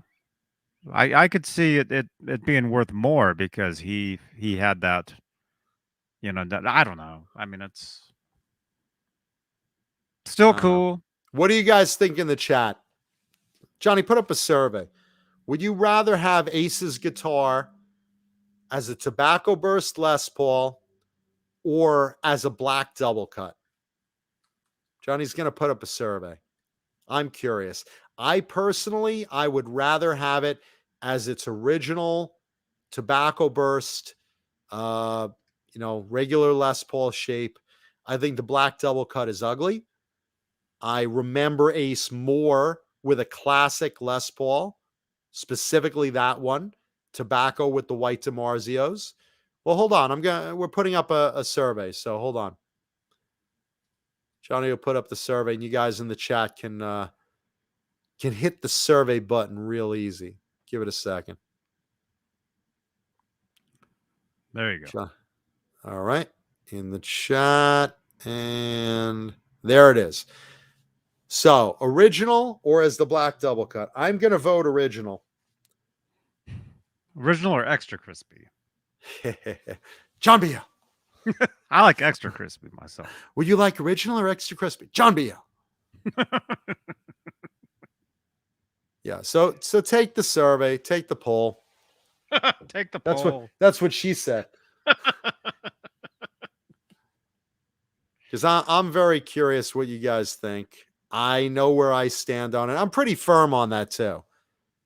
Because I just think when come on, when you think of Ace Frehley, what do you think of him with? You think of him with a Tobacco Burst Les Paul. You might think of him with the Cherry Burst 3-hum Budokan. You might. But if you're thinking of him as his main guitar from 73 to 76, from Kiss's main hottest years, I think of him with that Tobacco Burst. I have posters of it, and that's what I remember the most. Mm-hmm. And yeah, it's his, and yeah, he had the mods done, and yeah, he used it like this as well. But I think it would go for more money. I think it has more collectible value the way it originally was during Kiss's main years. And just me. Let's see where we are on the poll. 87% say original over the double cut. Only 13% like it better as a double cut. That's what I'm talking about. Thank you, everybody. Yeah, nobody remembers this black guitar. Yes, you see it in photographs when he has group photos of his guitars in magazines and stuff. Yeah, you see this guitar right there with them. Absolutely, you do. And yeah, he's used it. Absolutely, he has used it like that. But during the best, most popular years of Kiss, you saw him with it as a Tobacco Burst. And like I said, I think he's affected the value of it. Will it still go for a fortune? Absolutely. Will it go for as much as it would? Even your basic Les Paul collectors, look, to Les Paul players, you want a Les Paul looking like a Les Paul. And yeah, that's a double cut Les Paul. I get it. But a regular single cut, classic looking Les Paul, there's something about it. When you could say, that one's greeny, that one's Pearly Gates, there's Randy Rhoads' cream guitar, and here you have Ace Frehley's Tobacco Burst. A well-known, well-documented, easily recognized guitar. When you see a Tobacco Burst with cream DiMarzios, you know that's Ace's. That's the signature. That's what it looks like. That's who's known for using a Tobacco Burst Les Paul like that with cream DiMarzios, Ace Frehley. And, look, you look at this and you say, yeah, that looks different. But, yeah, I remember, I guess Ace Frehley modified his guitar to look like that. There's something about it. It's missing. Show the back, Johnny. A couple of people are asking for the back of the guitar. And like I said, I like what he did with the back heel because that was very distinct. He did that when it was still a Tobacco Burst, mind you. Good image, John. Taylor. Yeah, it got stuck. Taylor 315. Thank you, Taylor. Thank you, man. Thank you so much. Turn that ass around, Keith Campbell says. Thank you. Yeah, this is stuck. Thank you, Taylor. We enjoy doing it. Oh, there it is. There we go. Now just zoom in on that a little bit. Just on the neck heel. And you see, I mean, Ace is signed and everything, but look at that. That rounded neck, it's very distinct. And Ace did that when it was still a regular looking Les Paul. So, I mean, that mod I think is great because it's really, really distinct and everyone knew Ace did it. And that's, that was just easier for him to play a Les Paul like that. And yeah, look, a Les Paul heel is not the most comfortable heel there if you're hitting in the upper register. You're going for those high frets. You have that big block of wood in the way for a set neck. Ace carved it down, rounded it off almost like a Jackson soloist before those were made. And it's nice. It looks great. But like I said, I would have just left it as a single cut.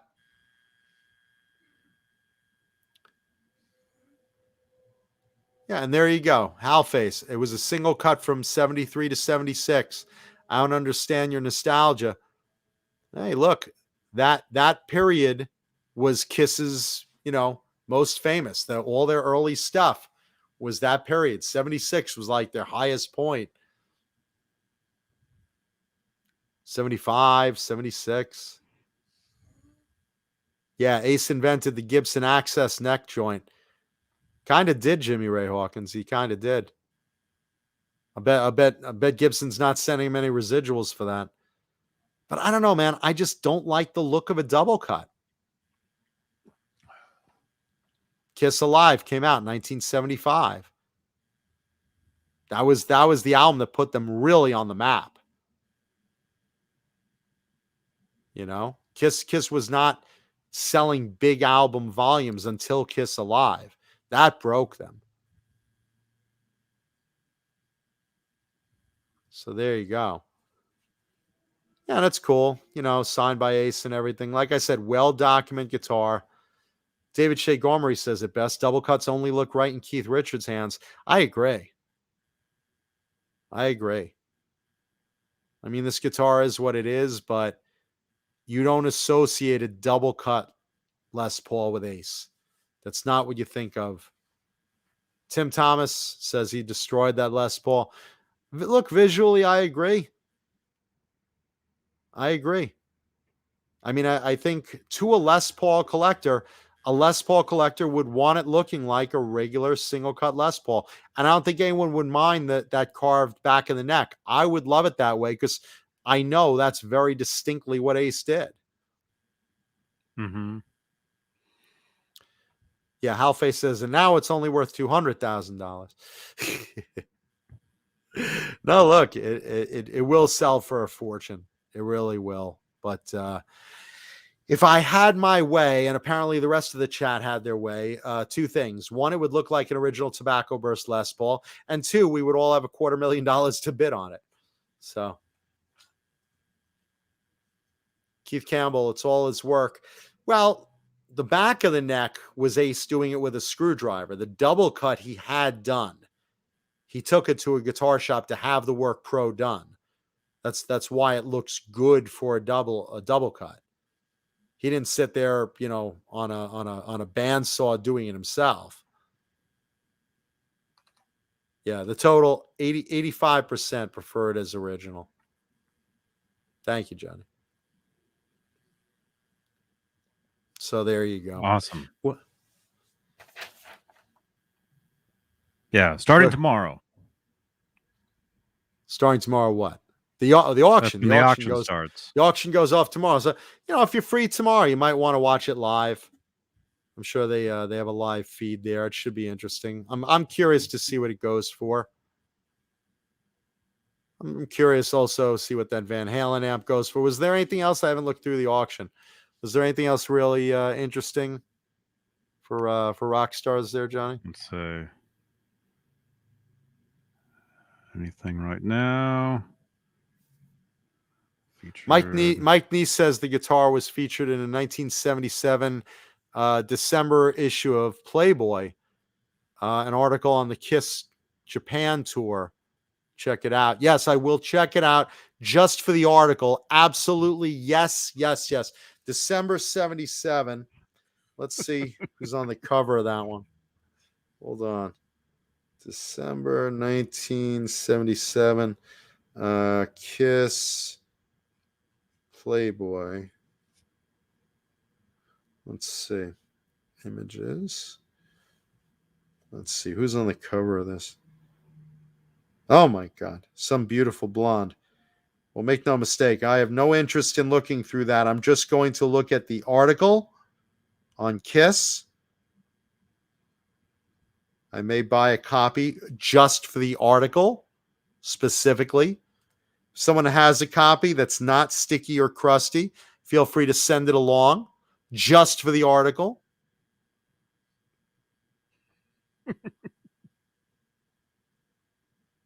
There you go. Let's see. Yeah, that's just for the article, very specifically. Actually, wait, is that? Gene Simmons is on the cover of March 1999 Kiss. Just for the record, which I will also buy just for the article. Oh, my. Oh. Just for the article, yes. Oh.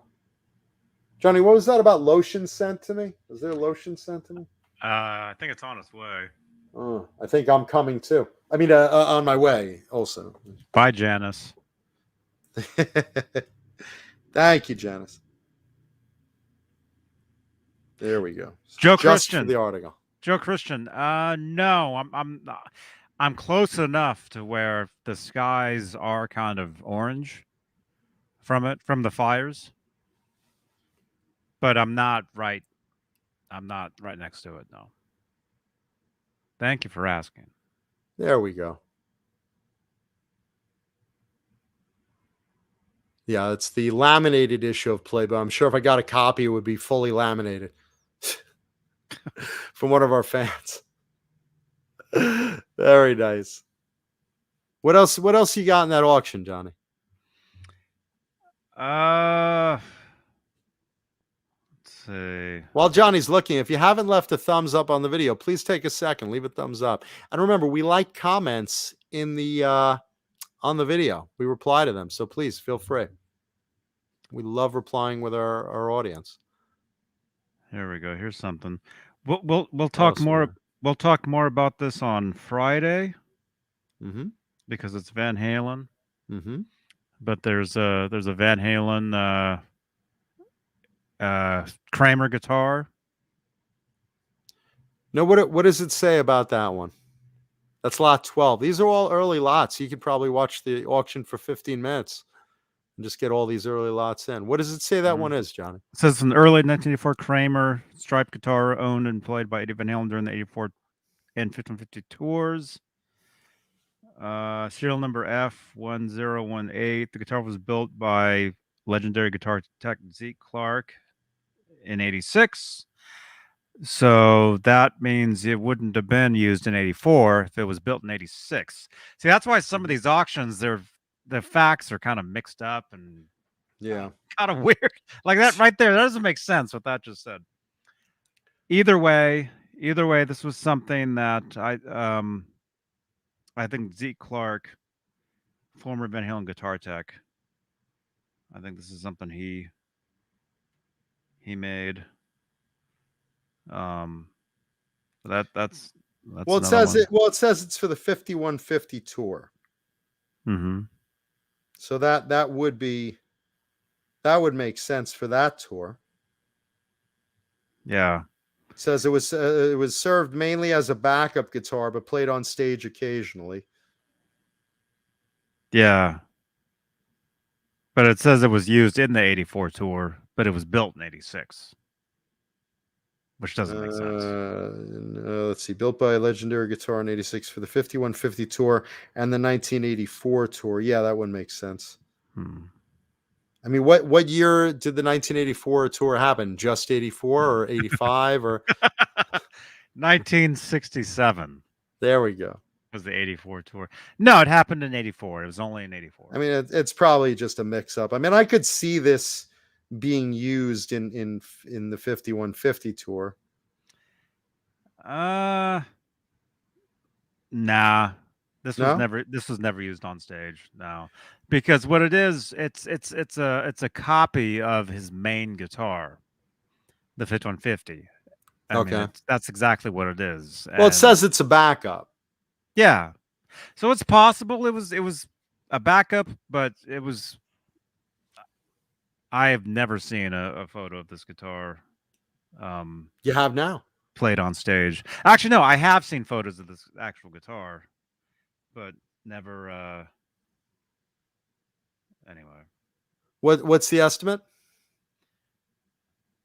100,000 to 150,000. Okay. And then let's see. Lot 13 is a Jimmy Page owned and stage played 1971 Fender Strat.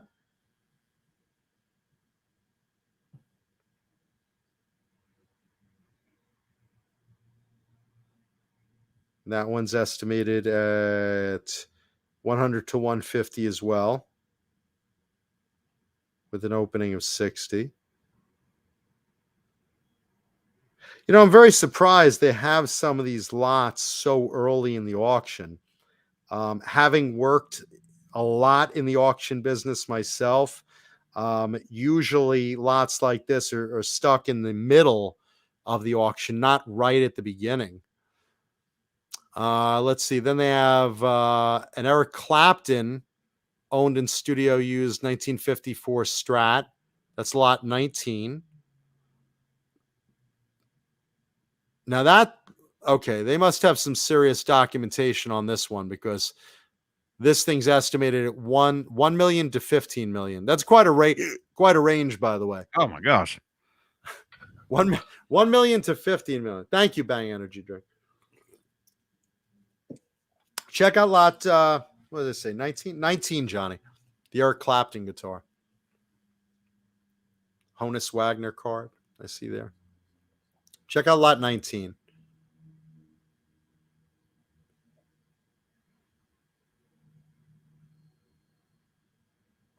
Eric Clapton's historic owned stage and studio used slow hand guitar, 1954 Stratocaster. That also is going off tomorrow. Lot 19. Now this let's see. 1954 Sunburst Fender Stratocaster. Heavily used by Eric Clapton on and off stage, would be the ultimate star in any guitar collection.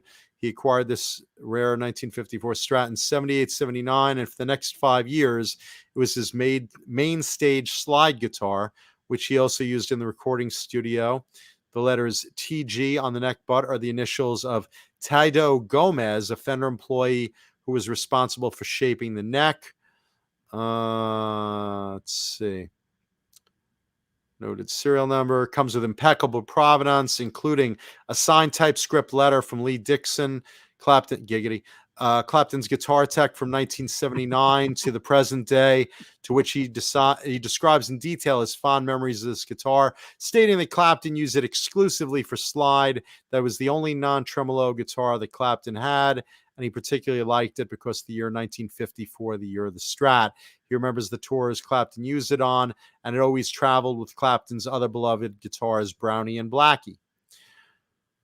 So this one is called Slow Hand. And the opening bid is $800,000, which I'm sure it'll hit easily. That's quite a range, though. I've never seen an auction say 1 million to 15 million range. Usually, it'll say 1 million to 3 million. And then, if it goes to the moon, so be it.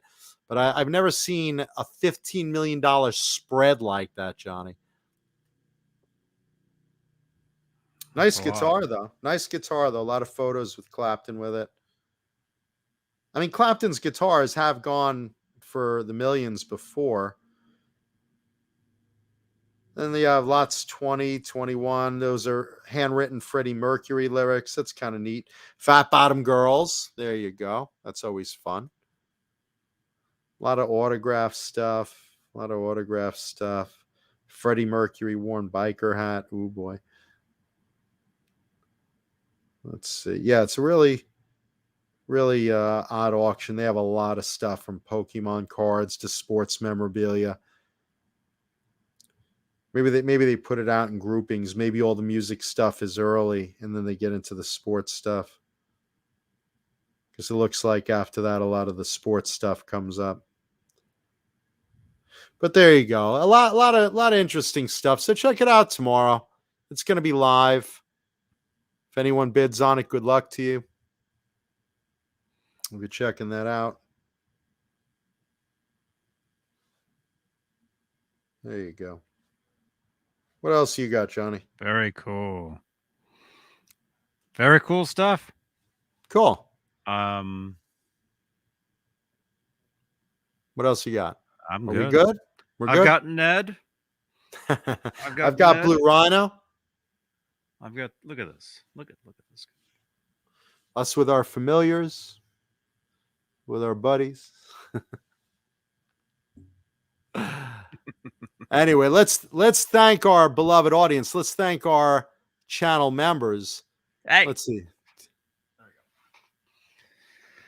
How do you do that? Well, we read off their names. Thank you to our channel members, our beloved channel members, and feel free to join because it's kind of fun being a channel member on this channel. Thank you to Hal Face, John Moronic, James Gum, Hillary Lewis, Jim Nicholas, 802 Blues, Mr. BHB Jr. Is that Bruce? Frag 5150, Pal Guitars, Dan Halen, Frank Corcoran, Bent Tom and Tom Jr., Jeff T, R2R3 Locking Nut, Fernando Riley, Robot Master Switch, 6Chick71, Rick Green, The Chad, 2 Brain Cells, G-Man, Michael B., Thomas Santiago, Voodoo Child SJ, that is Sean Johnson, Brian Spalding, Fender Guru, Music Therapy Laz, Ghost BC Rich, 5150 TV, Jimmy Ray Hawkins, Hugh Caldwell, David Crosby is a dildo fucker. I'm not. Sure is. Jesus Rapes Me, Randy Price, James 5150, Christopher Live, Sawa, Laguna Palms, Murphy, Steve Barton, All Dave, All Night, Tuba, Simon Hosford, and Steve Carmichael. Let's also give thanks to our other very treasured and valuable channel members like Charles Green, my buddy Fruitcake Tony, Michael the Captain Smith, David Ennis, Mike Neese, Richard Poole, Linny Lou, and my geriatric sex kitten Mary, Gargets Entertainment, Kurt 5150, Susan Silvestri, hey Susan, Mickey Settlemeyer, Joe Christian, Nicole Mrazek, Sean Bolland, Wayno, Stephen Franklin, Will Starr, R. Habs, KXM Rock, David Shea Gomery, Bozique, Crazy Cook 678, Carol Hatcher, False Flag, Margaret Scranton, Sean Silas, Trevor Burnson, and Jarhead Rock. And thank you, Craig Vinum, in the chat, maker of amazing Vinum custom pickups we were talking about earlier. Craig makes those. What are you doing out of your cage? You're supposed to be making these amazing hand-wound pickups. You have no time to watch the show. There's a lot of orders waiting for you. Craig Vinum. Check out Vinum Custom Pickups. Let's see. Thank you. We plugged you earlier. And thank you, Keith Campbell. Yeah, I hope Paul's computer survives. Yeah, I took a crap out on him. Sorry, guys. Welcome to Tech More on Tuesday. And again, if you're watching, remember, please leave a thumbs up on the video. Leave comments in the video. Remember, We care about our audience. Please be safe out there. Wear a mask. Get vaccinated. Let's get through this goddamn pandemic. And we appreciate you. We love you. Rock on, everybody. Thank you for watching us tonight. Yeah. Eat your vegetables. Yeah. And Adam at FU Tone, still looking for those tools. Yes. Rock on, everybody. Rock on. Good night. Good night, everybody. Love you.